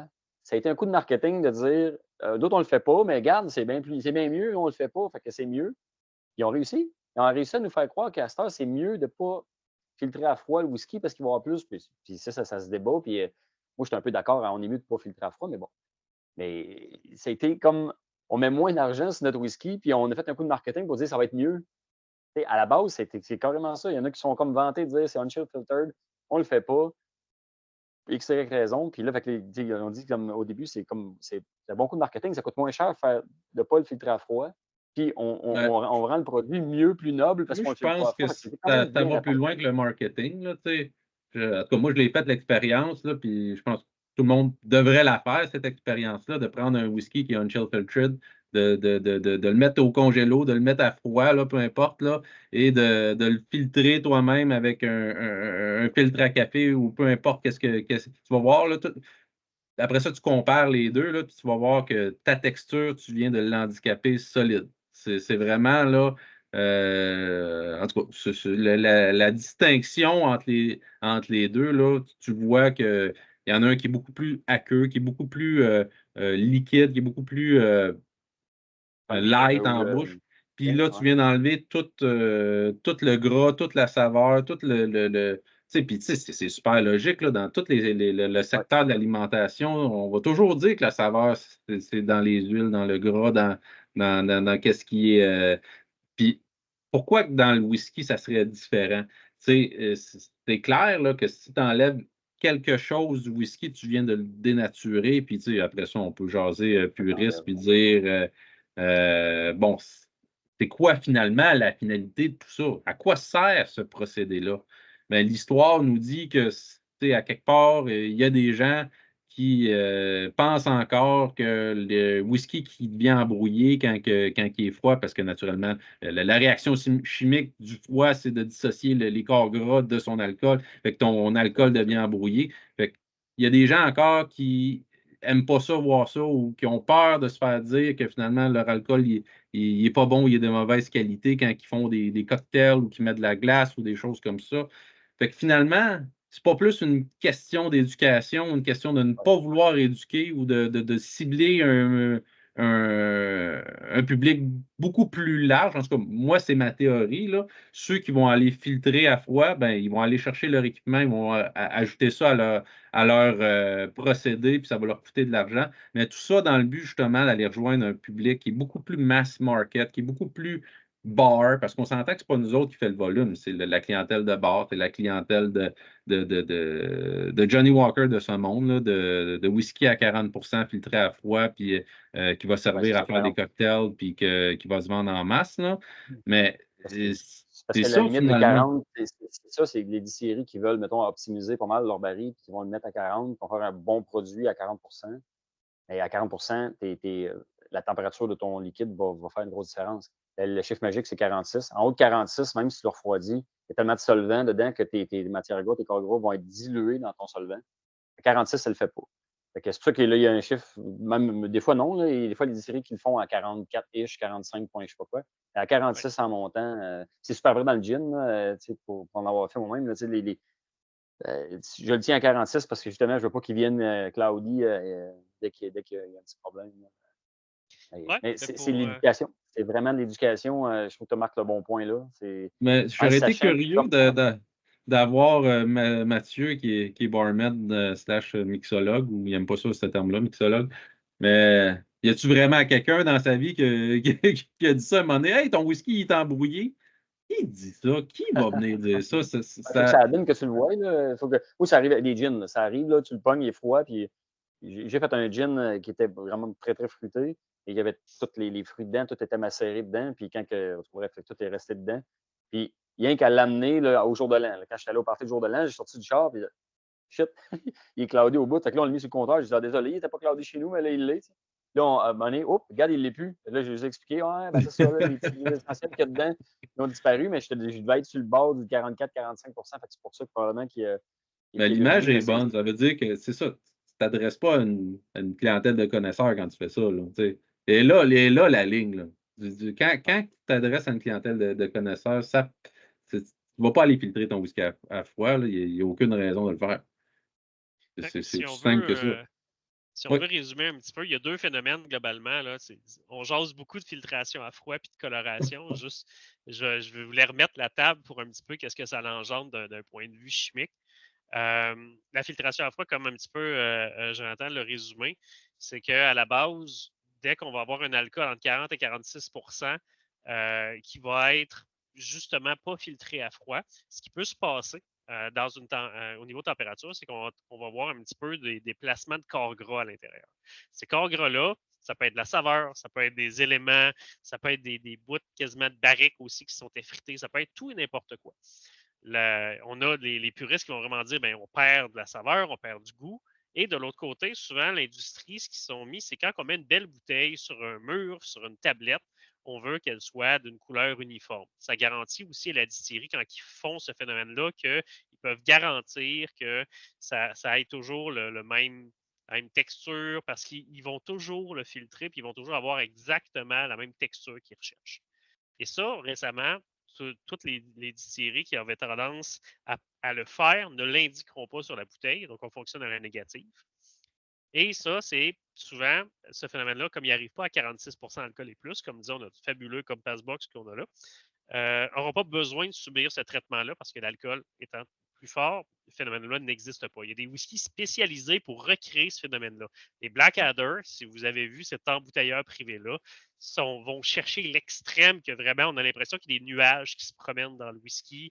Puis même des fois, on a des morceaux de barrique qui traînent dans le fond de la bouteille. C'est vraiment d'aller complètement ailleurs dans cette direction-là. Si vous voyez ça pour l'essayer, c'est complètement fou à quel point des fois ça peut donner différentes impressions. L'autre aspect, c'est la coloration. Globalement, on a un type de coloration par caramel qui s'appelle le E150A, qui est utilisé pour, d'un côté, ce que les distilleries vont dire, c'est pour garantir que la couleur de ton Macallan, Dalmore, Jura ou peu importe, j'achète ma bouteille, c'est un 12 ans d'âge, je l'ai acheté il y a 10 ans, je l'achète aujourd'hui, avoir la même couleur. En arrière, la recette, elle change tout le temps. Elle ne sera jamais identique.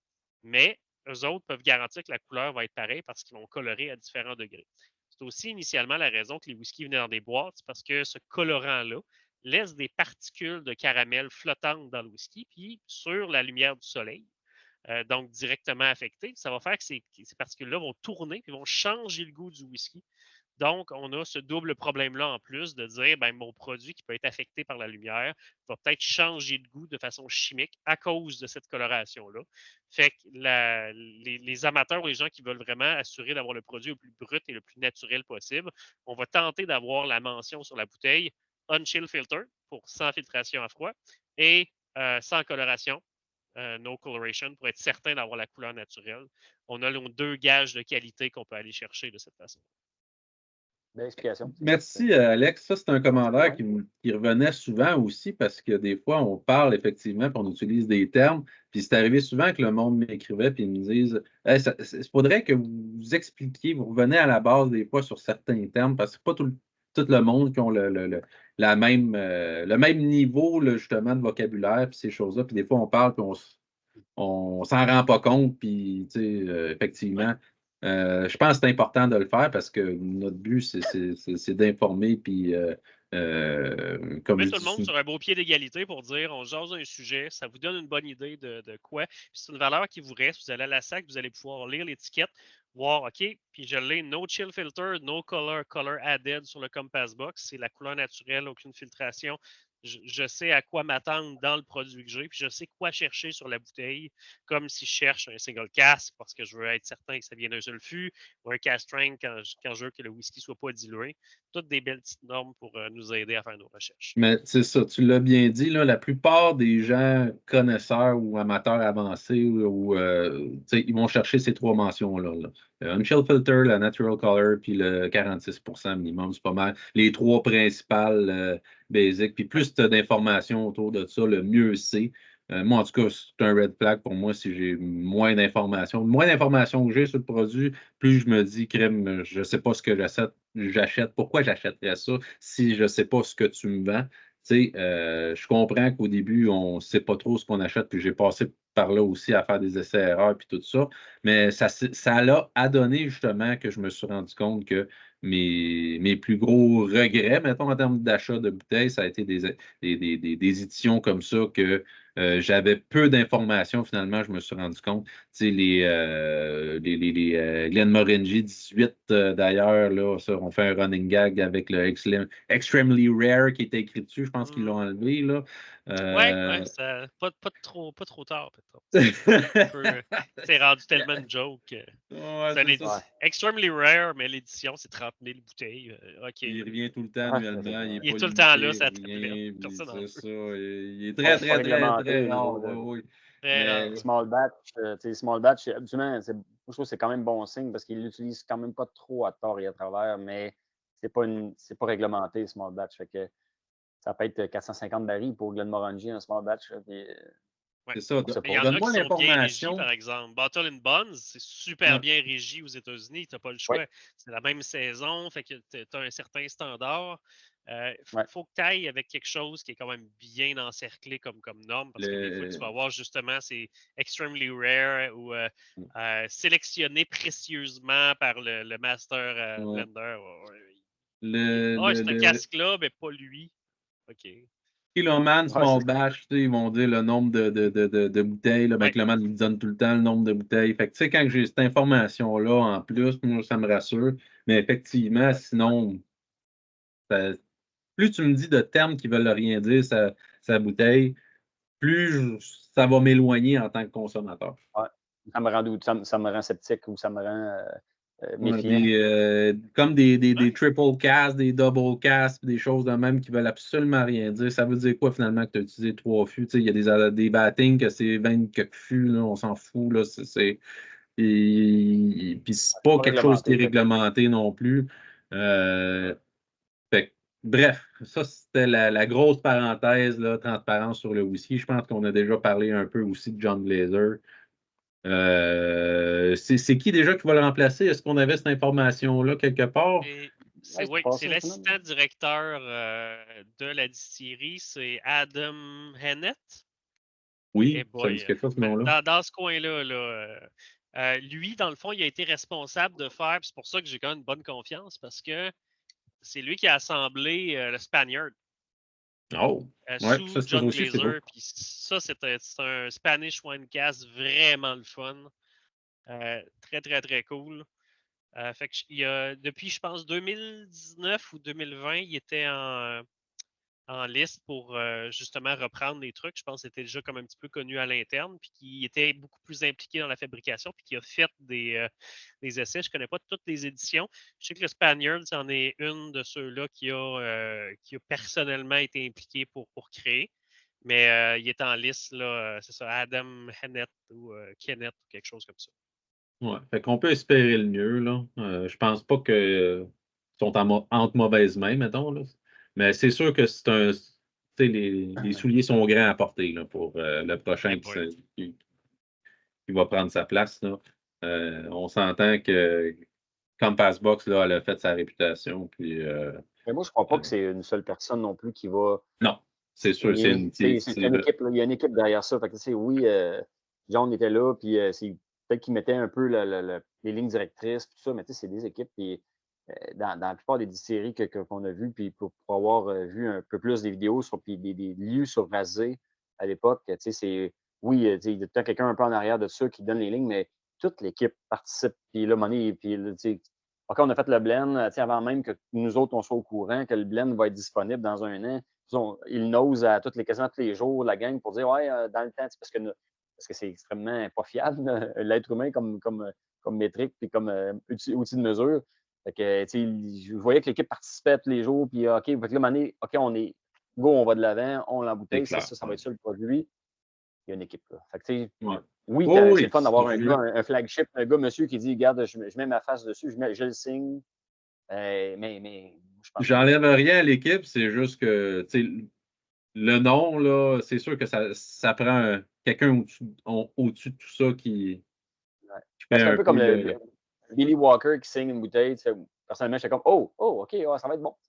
Mais en même Exact. temps, Tu le vois tout de suite, là, avant-après Billy Walker de Glendronach. Là. Ouais. Tu le vois définitivement. Puis tu vois l'avant-après de Glen Alaki aussi. Tu le vois quand Ben, il y elle a un n'existait gros pas, nom. Là. Glenallachie, honnêtement. Là. C'était même pas sur la ouais, carte. Là, à cette heure, c'est le monde s'arrache ces bouteilles-là, avec raison, excepté le sulfure casque, là, mais je veux dire, ça a été ce genre de truc-là que quand tu as un nom associé, puis John Glazer, depuis 2000, il a fondé comme Passbox, puis là, il quitte, il était 23 ans derrière la roue dans le siège conducteur. Là, à ce moment-là, je pense qu'il va peut-être rester comme fade out un peu sur tout ça, mais je pense qu'il doit être assez en confiance de laisser ses trucs euh, au prochain qui a entraîné dans cette direction-là, parce que c'est la mentalité doit être conservée. Puis j'espère qu'il va continuer à pousser les limites au niveau là, de l'information qu'ils peuvent donner, puis de la transparence, puis d'aller plus loin là-dessus. Je trouve que ça a été le core qui a fait que je n'ai pas arrêté de les suivre parce qu'ils repoussaient tout le temps. À chaque 2-3 ans, c'était comme Passbox fait encore de quoi, qui teste les limites, puis la Scotch Whisky Association réagit. Ils sont tout le temps avec l'élastique, puis c'est toujours bien drôle. Fait que Ouais, ça mais fait avancer le effectivement. monde dans la bonne direction. Mais ça, oui, c'est clairement le personnage, par exemple. Ça c'est Mm. clairement lui oui. qui Il y avait une il poussait vocation, la il s'était donné. machine. Là. C'est ça. Il s'est donné ça comme objectif. Là. correct. L'autre sujet que je voulais vous parler, effectivement, là, on y revient souvent, mais justement, les fameuses règles là, de la Scotch Whisky Association, toute cette histoire-là de combat là, de John Glazer, est-ce que ça vous dit finalement que ces règles-là sont peut-être encore trop restrictives malgré l'ouverture justement relativement récente en 2019 de tous les fûts, de tous les fûts, parce que justement, on a le droit de faire des définitions qui sont un petit peu plus ésotériques avant 2019. Euh, Bon, on en a déjà parlé un peu, là, au niveau de la transparence, puis tout ça, je pense qu'il y a encore du chemin à faire. Il y a encore des choses que je pense qu'ils doivent évoluer, là. Bref, comment vous voyez ça un peu, là? Ben, on part quand même d'un certain point que je pense que c'est 2019 que là, les nouveaux fûts ont été autorisés. Fait qu'on parle de Calvados, Mezcal, Tequila. Il y en avait-tu un autre? Je pense que c'était les trois, hein, Je pourrais aller voir, là. de mémoire, parce que avant, c'était vraiment très, très fermé. On avait une liste Ouais. très précise de dire, bon, ben, c'est le Xérès, c'est le Porto, c'est la Sauterne, c'est le vin rouge. C'est une liste assez précise. Tequila, Mezcal, Calvados, ouais. OK, c'est les trois. Parfait. Fait qu'à ce moment-ci, on voit qu'il y a une ouverture beaucoup plus large parce que ça n'a pas changé depuis tellement longtemps. Puis juste le fait qu'initialement, quand ils ont décidé de faire vieillir du whisky dans des barriques qui avaient contenu d'autres choses, c'était aussi techniquement le moyen de bypasser ou d'ignorer la règle de la Scotch Whisky Association qui dit que tu ne peux pas intégrer un autre alcool dans le vieillissement du whisky. Ouais. Alors que c'est le cas. C'est à peu près 10% de ton volume de ta barrique sur, disons, un puncheon ou une barrique de 500 litres de sherry. C'est à peu près 10% qui reste coincé dans le bois et qui va se transférer chimiquement au whisky. Mais au début, ils se sont dit, hey, on ne va pas ajouter directement du sherry dans notre whisky, mais on va faire vieillir dans un fût qui a contenu ça. Fait que, chimiquement, oui, ça se transfère. Mais légalement, il était capable de bypasser tout ça.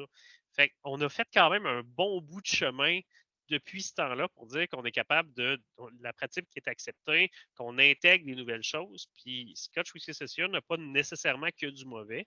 Ils veulent contrôler aussi que ça reste l'identité du whisky écossais, l'identité du Scotch reste avec tout ça. Puis ils prennent des petits pas à chaque fois. Puis on est d'accord que des fois, ça va très loin. Ils sont très belligérant aussi en termes de si tu mets Glenn dans ton nom comme distillerie et tu n'es pas en Écosse, Ouais. watch out, le département légal se réveille assez vite. Ouais, exact. Tout le monde se rappelle de Glenn Breton. Ouais. L'équipe légale s'est pointée assez vite. Puis, Les... voyons, comment il s'appelle? Macalonné. Macaroni aussi. Ouais, Macalonné, ça a fait ça. Fait qu'il y a quand C'est même pas un Glenn, mais côté. quand même, là, c'est ça. C'est un nom C'est une qui garde. apparentait à l'Écosse. Puis là, ils ont dit que ça Ouais. servait l'air de porter à confusion quand tu regardais les. Mais tu sais, c'est Ça, c'est le son nom mauvais au gars. côté. C'est le nom de. Je Ah sais, oui, c'est c'est là. fou, là. Puis, Mais tu sais, tout c'est ce qui comme va si je se m'appelais McScotch, rapprocher puis je de. fais quoi? Que je change de nom, ça? C'est Ben, ça, c'est ça, moi, mais mon. dès que ça donne l'impression que c'est relié à l'Écosse, puis que tu peux te faire comme passer ton produit comme étant apparenté à ça, ils vont se lever, puis tu as comme une couple d'avocats qui vont dire oh, je vais avoir un souper à soir, puis il faut qu'on aille. Ça, c'est le côté un petit peu plus négatif. Le côté positif, c'est que, tu sais, étant le watchdog ou le garde d'un petit peu le terroir protégé, tout ça, c'est qu'ils vont introduire des choses au compte-gouttes qui vont comme bonifier, mais en encadrant tout ça quand même. Mais vous allez voir sur le site, honnêtement, il y a des documents assez fantastiques. J'avais fait une revue de ça maintenant, là, juste sur les étiquettes, comment nommer les choses, qu'est-ce que tu as le droit de mettre là-dessus. C'est épouvantable à quel point c'est serré. Là. Tu peux pas mettre single malt scotch, c'est illégal. C'est scotch single malt. Puis là, il faut que ça soit placé demain. Hey, voyons donc, vous êtes débiles. Ben, Il y a moi, vraiment on le voit comme. aux États-Unis. Aux États-Unis, il y en a qui ont abusé un peu avec les light whisky, puis là, toutes les bottom shelves là, qui essayent d'avoir, de rentrer, puis d'avoir l'air d'un bourbon, mais que ça n'est pas un pour vendre le scrap, parce que nécessairement, il y a eu avec les bootlegging, tout, vraiment de la scrap qui s'est Ouais. vendue. Et là, à l'époque, c'était une réalité de protéger le monde, de dire non, non, ça c'est de la qualité, ça ne l'est pas, ou ça, tu ne sais pas ce que ça va être, mais ça, tu sais que c'est de la qualité. Je pense que c'est. Au début, il y avait le rôle du bouncer au niveau de ce qui est affiché, puis de pouvoir vendre des bons produits. Est-ce que maintenant, c'est la nouvelle réalité? Est-ce que c'est ça? Je ne sais pas. C'est pour ça qu'il faut qu'ils gardent une ouverture à modifier les règles avec les nouvelles réalités. C'est ce que je pense que. Parce que tu ne veux pas nuire aux produits. Là. Tu ne veux pas nuire aux bonnes distilleries qui font du bon produit, mais qui veulent être transparents, qui veulent être ci, être ça. Je comprends le rôle, mais est-ce que là, après ça, adaptez-vous? Et là, si maintenant, il y a d'autres fûts qui sortent, qui ont fait d'excellents produits, est-ce qu'on peut appeler ça encore des scotch? Ben, pourquoi pas? Là? Le Wood Cavados ou le Mescal, ça a sorti. Après ça, s'il y a une nouvelle sorte de produit qui existe et qui vieillit en baril, ces barils-là vont donner des bons scotch après, adaptez-vous. Là. Parce qu'en tant que consommateur, si j'aime pas le sherry, ben, je le sais. C'est marqué, vieilli dans du sherry. Ah, moi, je ne traite pas, j'aime mieux du bourbon. Si tu as de la transparence, tu ne vas pas orienter tes choix vers les produits qui vont te ressembler. Là. Mais ça n'empêche pas que quelqu'un d'autre va aimer le sherry et qu'il veut avoir un whisky vieilli dans du sherry. La question se pose quand même. Est-ce qu'on a perdu le focus sur qu'est-ce qui était important finalement avec ces règles-là quand que je vois justement des histoires de poursuites avec Glenn Breton puis Macalonnaise puis des niaiseries de règlements un petit peu excessifs là, sur les étiquettes, les façons d'appellation puis tout ça. Je comprends qu'on veut protéger justement cette espèce d'ADN-là. Là. C'est quoi un Scotch whisky? Mais le focus, là, ça ne devrait pas justement être bénéfique pour le consommateur et non au détriment du consommateur. Est-ce que ça ne devrait pas être justement pour amener plus d'informations, plus de transparence, plus de bénéfiques, de choses bénéfiques pour le consommateur au final? Pourquoi justement on n'a pas une règle justement de composition? Dans ma tête, c'est tellement basic, c'est tellement illogique de ne pas avoir la recette du whisky. Tu sais, sur n'importe quel aliment, tu vas regarder, tu as les ingrédients. Pourquoi sur un whisky, tu n'es pas capable d'avoir cette recette-là, finalement, là, comme Passbox, les ces aliments, ce choses-là? qu'il faut protéger, pour savoir c'est quoi c'est la composition, mais tu n'as pas la recette, tu n'as pas les proportions. Parce que si, dans ce cas, c'est ça que la Santé Canada veut qu'on identifie s'il y a à partir de tant de pourcentage d'ingrédients dedans, il faut que tu l'affiches, tu n'as pas le choix. Parce qu'il faut protéger les clients, en même temps, tu ne je veux sais que pas c'est que pas le le client même puisse ton enjeu produit non plus. sanitaire, là, c'est pas ça que je dis, Non, là, mais mais... c'est parce que c'est un poison, c'est pas pareil. Là, mais Ouais. mais la seule Mais ce affaire, c'est que que je tu ne peux pas dis, non plus c'est donner la que... recette parce que tu ne veux pas que tu veux garder la compétitivité puis l'espèce de secret au Ouais, niveau que mais... moi j'ai dit. Mais c'est ça. Là, C'est par recette, je j'entends, pense mettons, proportion des fûts utilisés. Là, ça n'enlève rien de dire, mettons, j'ai utilisé 8 fûts de First Fill ex-Bourbon, là, au lieu de me dire que c'est un non, je pense pas. triple cast de on a utilisé du chêne. Ah, ben voilà. Ah oui, matured in C'est- oak cask. C'est littéralement la seule chose que tu peux faire. C'est des fûts de chêne, puis tu me dis, Mind waouh, ils ont blown. utilisé des fûts de Ouais. chêne. C'est Là, exactement là que je m'en allais. Est-ce qu'on donner une peut, information qui n'est pas une Ouais, information. est-ce je qu'on pense que pourrait maintenant, il n'y a avoir plus de recette à justement une garder. règle de justement qu'on arrête d'avoir des absurdités comme ça, justement. Là. Ça veut rien dire, ton triple cast. Là. Pourquoi tu le mets sa bouteille? Tu sais, ça veut dire quoi? C'est du marketing qui veut rien dire, finalement. Si on pouvait justement savoir, c'est quoi la recette? Moi, dans ma tête, la recette, c'est finalement, dans ton batting, il a contenu quoi? Il a contenu des Oloroso, il a contenu des PX, il a contenu du ex-Bourbon en proportion X, Y, first fill, pas first fill, season, pas season. Tu sais, quel type de fût, moi, ça revient au même. Là, mais bref, là, puis ça l'aiderait aussi pour déterminer finalement là, l'âge. Parce que l'âge, tu sais, il y a beaucoup de gens encore qui ont ce biais-là de penser qu'un whisky plus âgé va être un whisky de meilleure qualité, mais finalement, ça veut dire quoi l'âge, là? Tu sais, si je laisse 16 ans dans un fût d'ex-Bourbon qui a été utilisé 36 fois, est-ce qu'il va être nécessairement meilleur qu'un whisky de 4 ans que c'est son premier remplissage? First Tu fill. sais, Non, c'est ça. l'âge est une information, mais c'est une information incomplète finalement. Là. C'est un peu ça Variable. que je veux dire. C'est Variable, c'est ça, vraiment. c'est une variable parmi tant d'autres, puis plus tu as un gros batting, plus tu as un gros volume, plus ça veut absolument rien dire finalement, parce que tu ne sais pas c'est quoi la recette. dans ma tête, là, si t'as pas la recette, l'âge, ça veut absolument rien dire, là.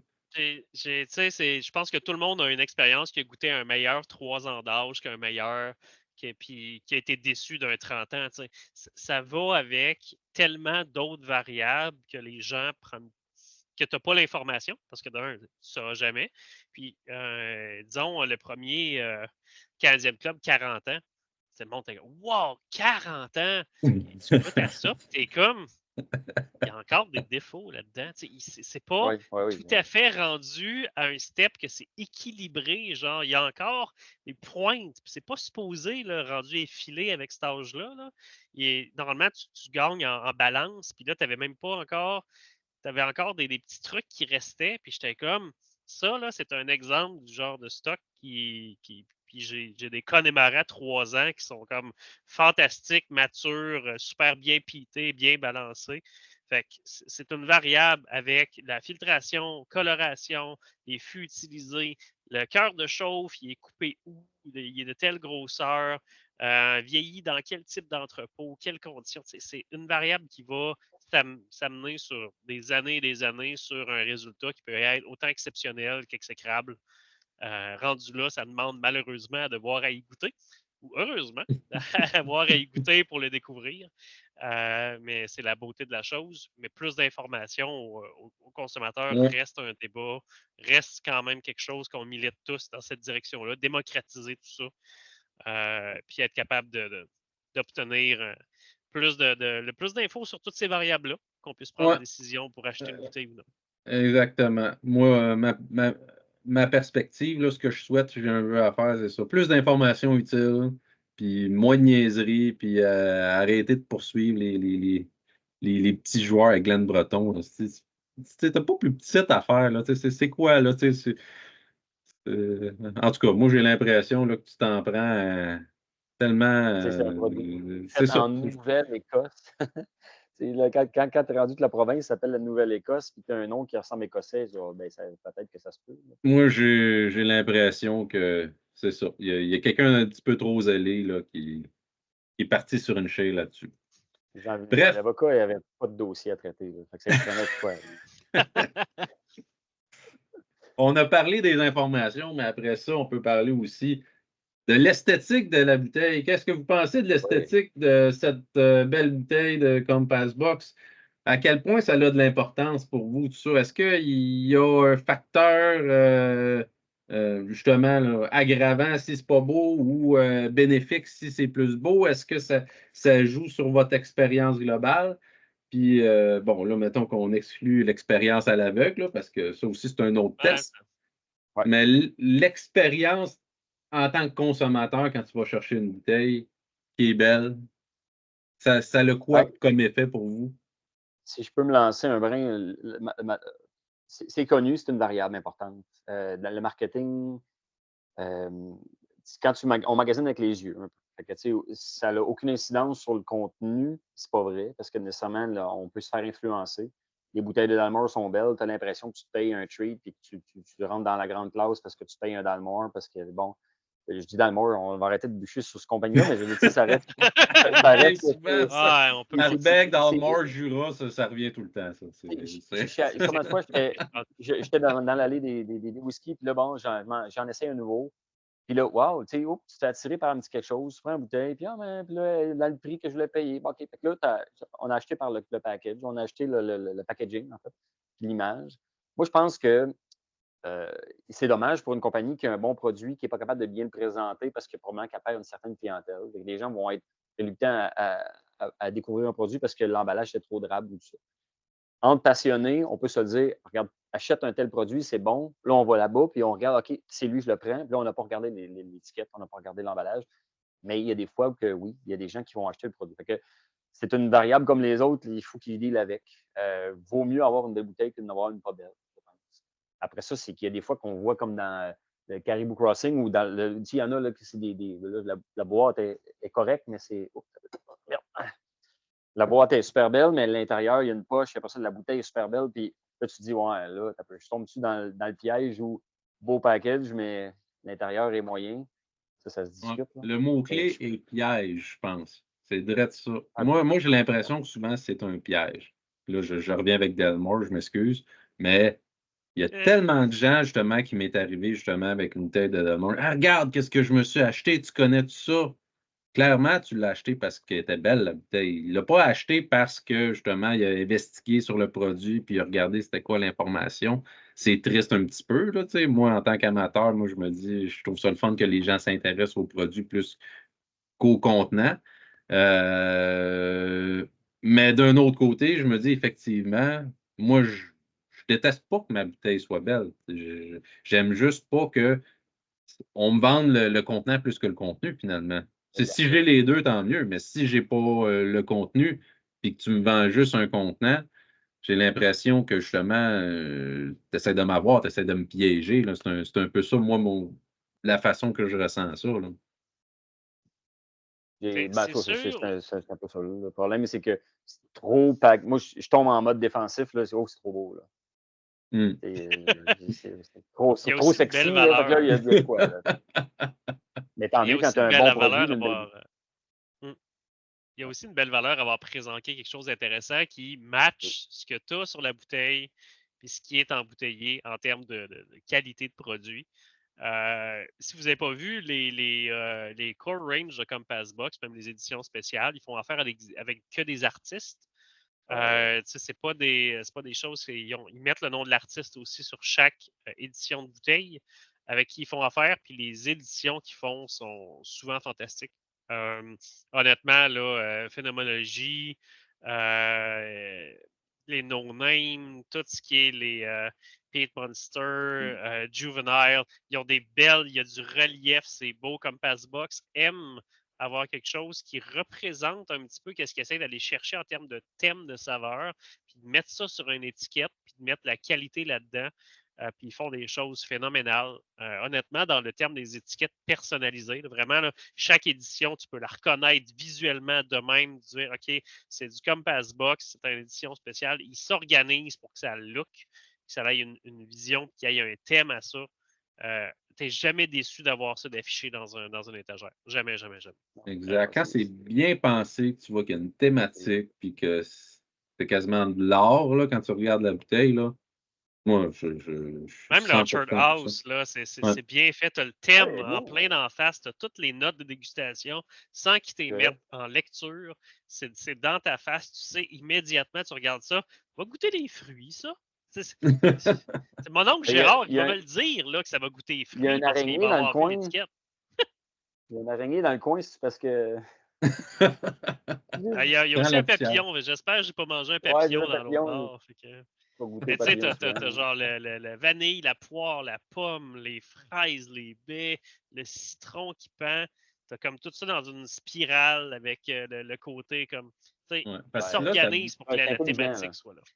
le C'est une belle design intelligence au devient niveau quasiment un complément d'information sur le produit, finalement, là, dans ce genre de marketing d'étiquette-là. J'ai Ouais, pour l'impression que c'est. Compass Box, là, jamais du marketing. C'est vraiment le but, c'est d'avoir quelque chose de visuellement le fun, d'avoir de l'information, puis d'avoir quelque chose qui est super bien présenté. C'est dans les belles bouteilles, honnêtement, qu'on peut mettre sur un étagère. C'est fantastique. Tu Ouais. sais, je me suis fait demander à l'inverse. Là. Ça, c'est une bouteille. Ça fait plusieurs fois que j'en parle de cette bouteille-là. C'est King King's County? County. C'est un bourbon. Puis, tu sais, c'est tapé à la machine. Là, ouais, on voit mal peut-être un peu, mais tu sais, l'étiquette, là, c'est sobre à fond. Là. Puis, moi, je l'ai, tu sais, comme Ah, c'est de l'autre j'avais jamais vu de bord. bouteille-là, je l'ai acheté. Puis, tu sais, puis le monde le dit, c'est comme ils n'ont vraiment pas essayé de vous, de vous entourlouper avec une belle étiquette. Là. C'est hyper sobre. Le contenu est excellent. Hein. Tu ne peux pas être plus sobre qu'une étiquette blanche marquée à la machine, là, la vieille de ta machine à écrire, là, clic-clac, là, que tu marques, puis là, c'est King County, il y a marqué le minimum dessus, puis le produit est bon. Mais là, c'est un pari. Là. Et tu vas dire, Exact. on met ça, on n'en dit pas gros, est-ce que les gens vont acheter? Et là, tu flippes un coin, là, parce que là, il faut que tu vas te fier au bouche à oreille un brin, puis après ça, dire, oh non, si tu pognes ça, achète les yeux fermés, ça va être bon. Mais tu ne pars pas avec un marketing qui va te vendre. C'est bouche à oreille. Ça, c'est un autre risque à prendre. C'est une décision, mettons.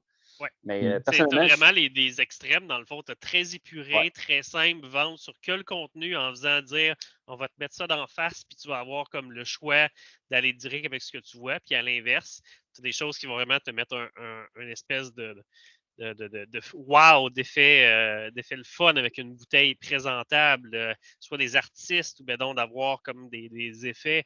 Il y en a qui sont très, très bons là-dedans puis que le contenu ne suit pas. Il y en a qui c'est à l'inverse, ouais. qui vont matcher ce qu'ils vont. C'est toujours un risque. Puis, ça devient une variable dans tout ça.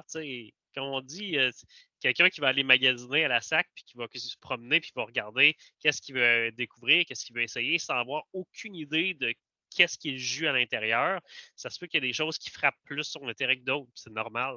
Ça va changer de personne en personne. Là. Ça se peut qu'il y en a qui vont voir le chiffre le plus élevé sur la notion d'âge, la bouteille est plus élancée ou est plus comme a plus de courbes, ou on a quelque chose avec une étiquette plus flagrante, plus riche en dessin.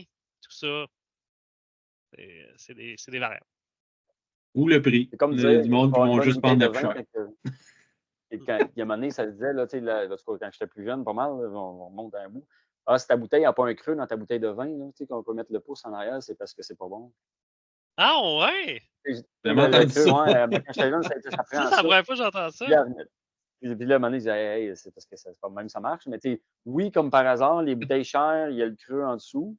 Mais est-ce que tu dois les catégoriser systématiquement parce qu'il y a le creux en dessous?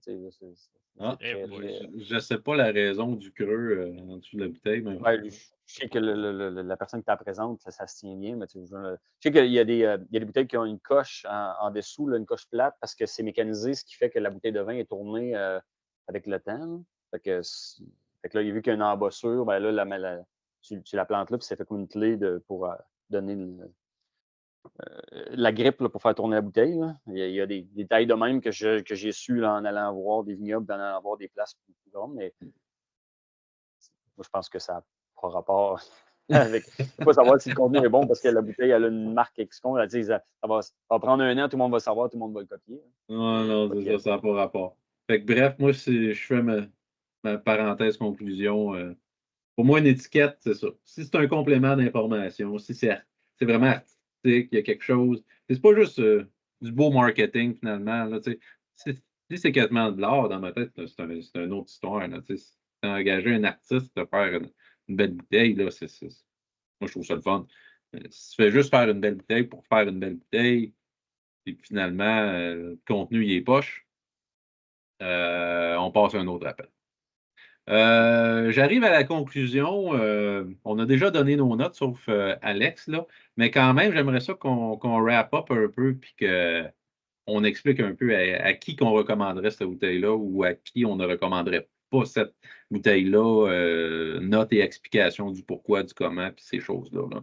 Fait que je commence avec toi, Alex, si t'es game. Yes. Appréciation générale, honnêtement, je suis en train de la finir techniquement. Fait que je veux Fait que dire, c'est un bon point. C'est ça. Bon signe. Bon honnêtement, signe. c'est une des bouteilles all around. Fait qu'un petit peu pour n'importe qui, quoi, qui veut même débuter ou qui veut juste découvrir le style. Honnêtement, il n'y a pas grand-chose qui vise autant le côté fruit du verger. T'sais, ils sont tellement en pointe là-dedans que si vous trouvez le thème intéressant, pommes jaunes, les poires, la vanille, le gros côté fruit, là, le fun, avec une belle complexité au prix, honnêtement, pour la personne qui veut découvrir, ça va être un excellent textbook à pouvoir décortiquer les fruits et les différents arômes. Pour un amateur, pour un passionné, ça va être le fun d'ajouter ce type de saveur-là puis d'être capable d'avoir un daily intéressant avec un prix qui se tient debout. Moi, personnellement, j'avais mis un 86% sur cette Oh, wow. bouteille-là. Globalement, je l'ai bu, j'ai trouvé excellente. Je l'ai juste goûté de cette année. Je suis allé en racheter une bouteille puis une autre. Je l'aime de l'avoir parce que ce thème-là de fruits du verger, j'ai pas grand-chose qui peut vraiment s'apparenter dans cette direction-là, puis de vouloir y regoûter une fois de temps en temps, puis de refouiller un peu au travers de ces chairs de fruits-là, puis ce côté le fun-là.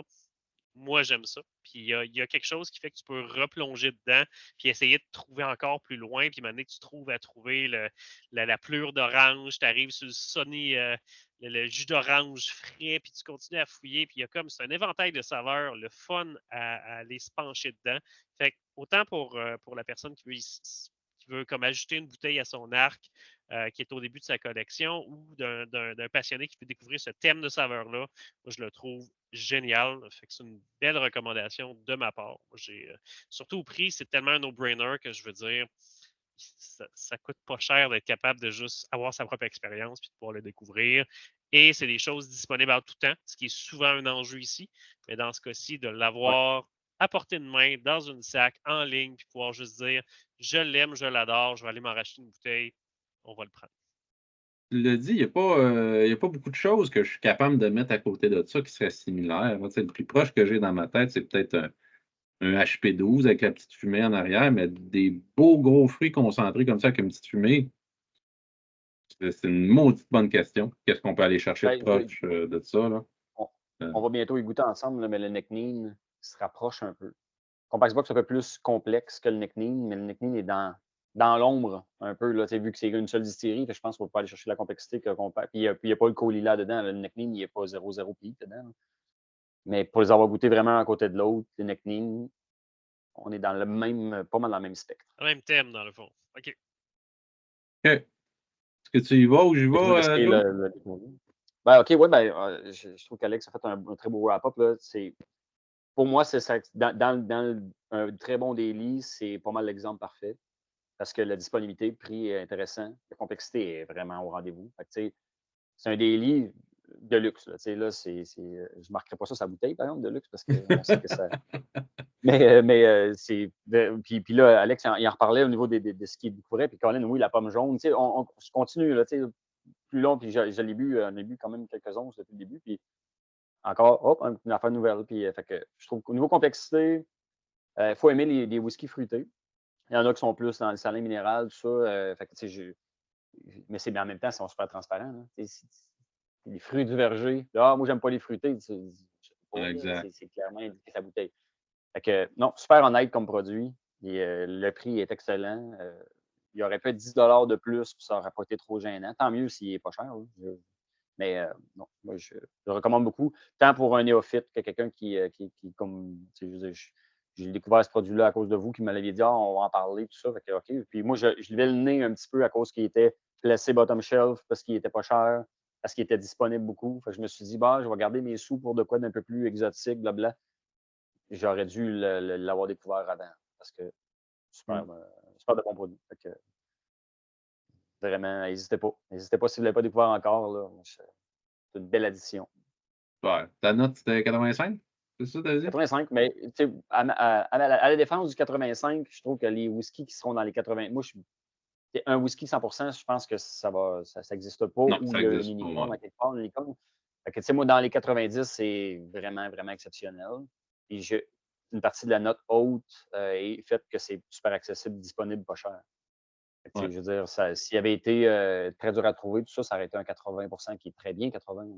Mais c'est 85 parce que, hey, Colin, on casse pas la banque, puis on n'a pas la difficulté à le trouver. Exact. Moi, 85 pour moi. j'ai cette mentalité-là que c'est ça. Si c'est un produit accessible et pas cher, ça va rejoindre le plus de monde, ça va rejoindre tu sais, parce que même si ton produit est super excellent, puis c'est un super bon produit, si tu le prices pas comme il faut ou qu'il n'y en a tellement pas beaucoup, il n'y a pas beaucoup de monde qui vont écouter finalement. Fait que ça sert à Ouais. quoi? Là? C'est un peu ça. Là. Fait que j'ai l'impression que par le principe de la moyenne au bâton, tu n'as pas le choix de, de- de favoriser justement des produits comme ça, justement, qui sont capables de faire des grandes productions, comme un core range. Tu es capable de faire un core range de qualité. Moi, ça rentre dans la même optique. C'est ça qui est plus le fun que de faire juste une édition qui est bonne, puis le reste, finalement, c'est ordinaire. Fait que pour Exact. moi, appréciation générale, c'est aussi que, effectivement, j'apprécie beaucoup. Je suis capable d'avoir du fun avec, autant pour le boire facilement qu'avoir de la complexité, comme Joe et Alex l'ont dit. C'est sûr, si tu n'aimes pas le fruité, va pas là. Je pense qu'effectivement, c'est explicite sur la bouteille comme étiquette que si pour toi, tu trouves ça boring, des whiskies qui sont fruités. Mais encore là, je pense pas qu'on est à un niveau Glenmorangie 10, là, tu sais, mettons, là, si je les mettrais à côté, là. Dans ma tête, je prendrais ça bien avant, juste pour la complexité un petit peu plus supplémentaire. Je trouve qu'on est dans du fruité complexe quand même. Et je pense que c'est quand même une belle preuve que tu peux avoir des beaux produits de qualité pour un prix abordable. C'est pas, il y en a beaucoup qui pensent comme ça, là, que plus le whisky est cher, plus il est supposé être bon. Mais clairement, ce produit-là, il fait mentir un peu cette mentalité-là. En tout cas, je vous encourage de l'essayer, du moins. Et il y a quand même un petit caractère aussi. Pensez pas non plus que c'est quelque chose de super smooth, hein. Puis d'ailleurs, smoothness n'est pas égal meilleure qualité. Ça aussi, je vois ça souvent, là. Dans ma tête, c'est un peu le contraire, là. Si c'est trop smooth puis il n'y a pas de caractère, c'est un petit peu plus boring. Fait que là, on n'est pas là. On n'est pas dans l'over trop smooth non plus. Ça, Fait que pour toutes ces raisons-là. C'est un Ouais. peu typique aux gens, là. Il y en a qui aiment ça. J'ai un ami que lui, il va vraiment apprécier de se faire décaper un peu, là. Il va vraiment apprécier de se Ouais, faire ça, c'est l'autre extrême. Ça, moi, chambouler, là. je suis un peu entre les deux. J'aime pas ça quand c'est déséquilibré au point justement que ça soit juste de l'agression. Mais ça ne me dérange pas qu'il y ait une certaine agression non plus. Mais les deux extrêmes sont pas bons dans ma tête. Mais là, clairement, on a une intensité qui est respectable, puis on a une intensité de saveur qui suit, puis une texture mélo. Fait que je trouve ça all around très, très, très, très agréable. Fait que ma note de 86 est un peu pour tout ça et c'est ça. Je pense que ça fait le tour pas mal là, du produit. Fait que je vais sonner la conclusion. J'espère que vous avez apprécié cet épisode euh, qui a duré longtemps malgré qu'on est juste trois. On se demandait, j'avais prévu un petit peu plus de matériel parce qu'on était moins, mais finalement, on parle tellement que ça se remplit tout seul. La semaine prochaine, sujet spécial pour les questions de débutants, je crois. Je pense qu'on est rendu là.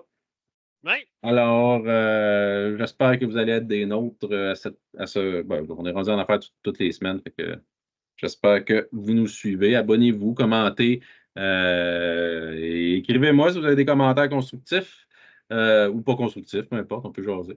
C'est toujours la belle formule. Commentaires, suggestions, insultes, Partagez. whatever. On va les prendre. Partagez. Exactement. Alors, je vous remercie beaucoup de nous avoir écoutés et à la prochaine. Je vais cesser cette vidéo.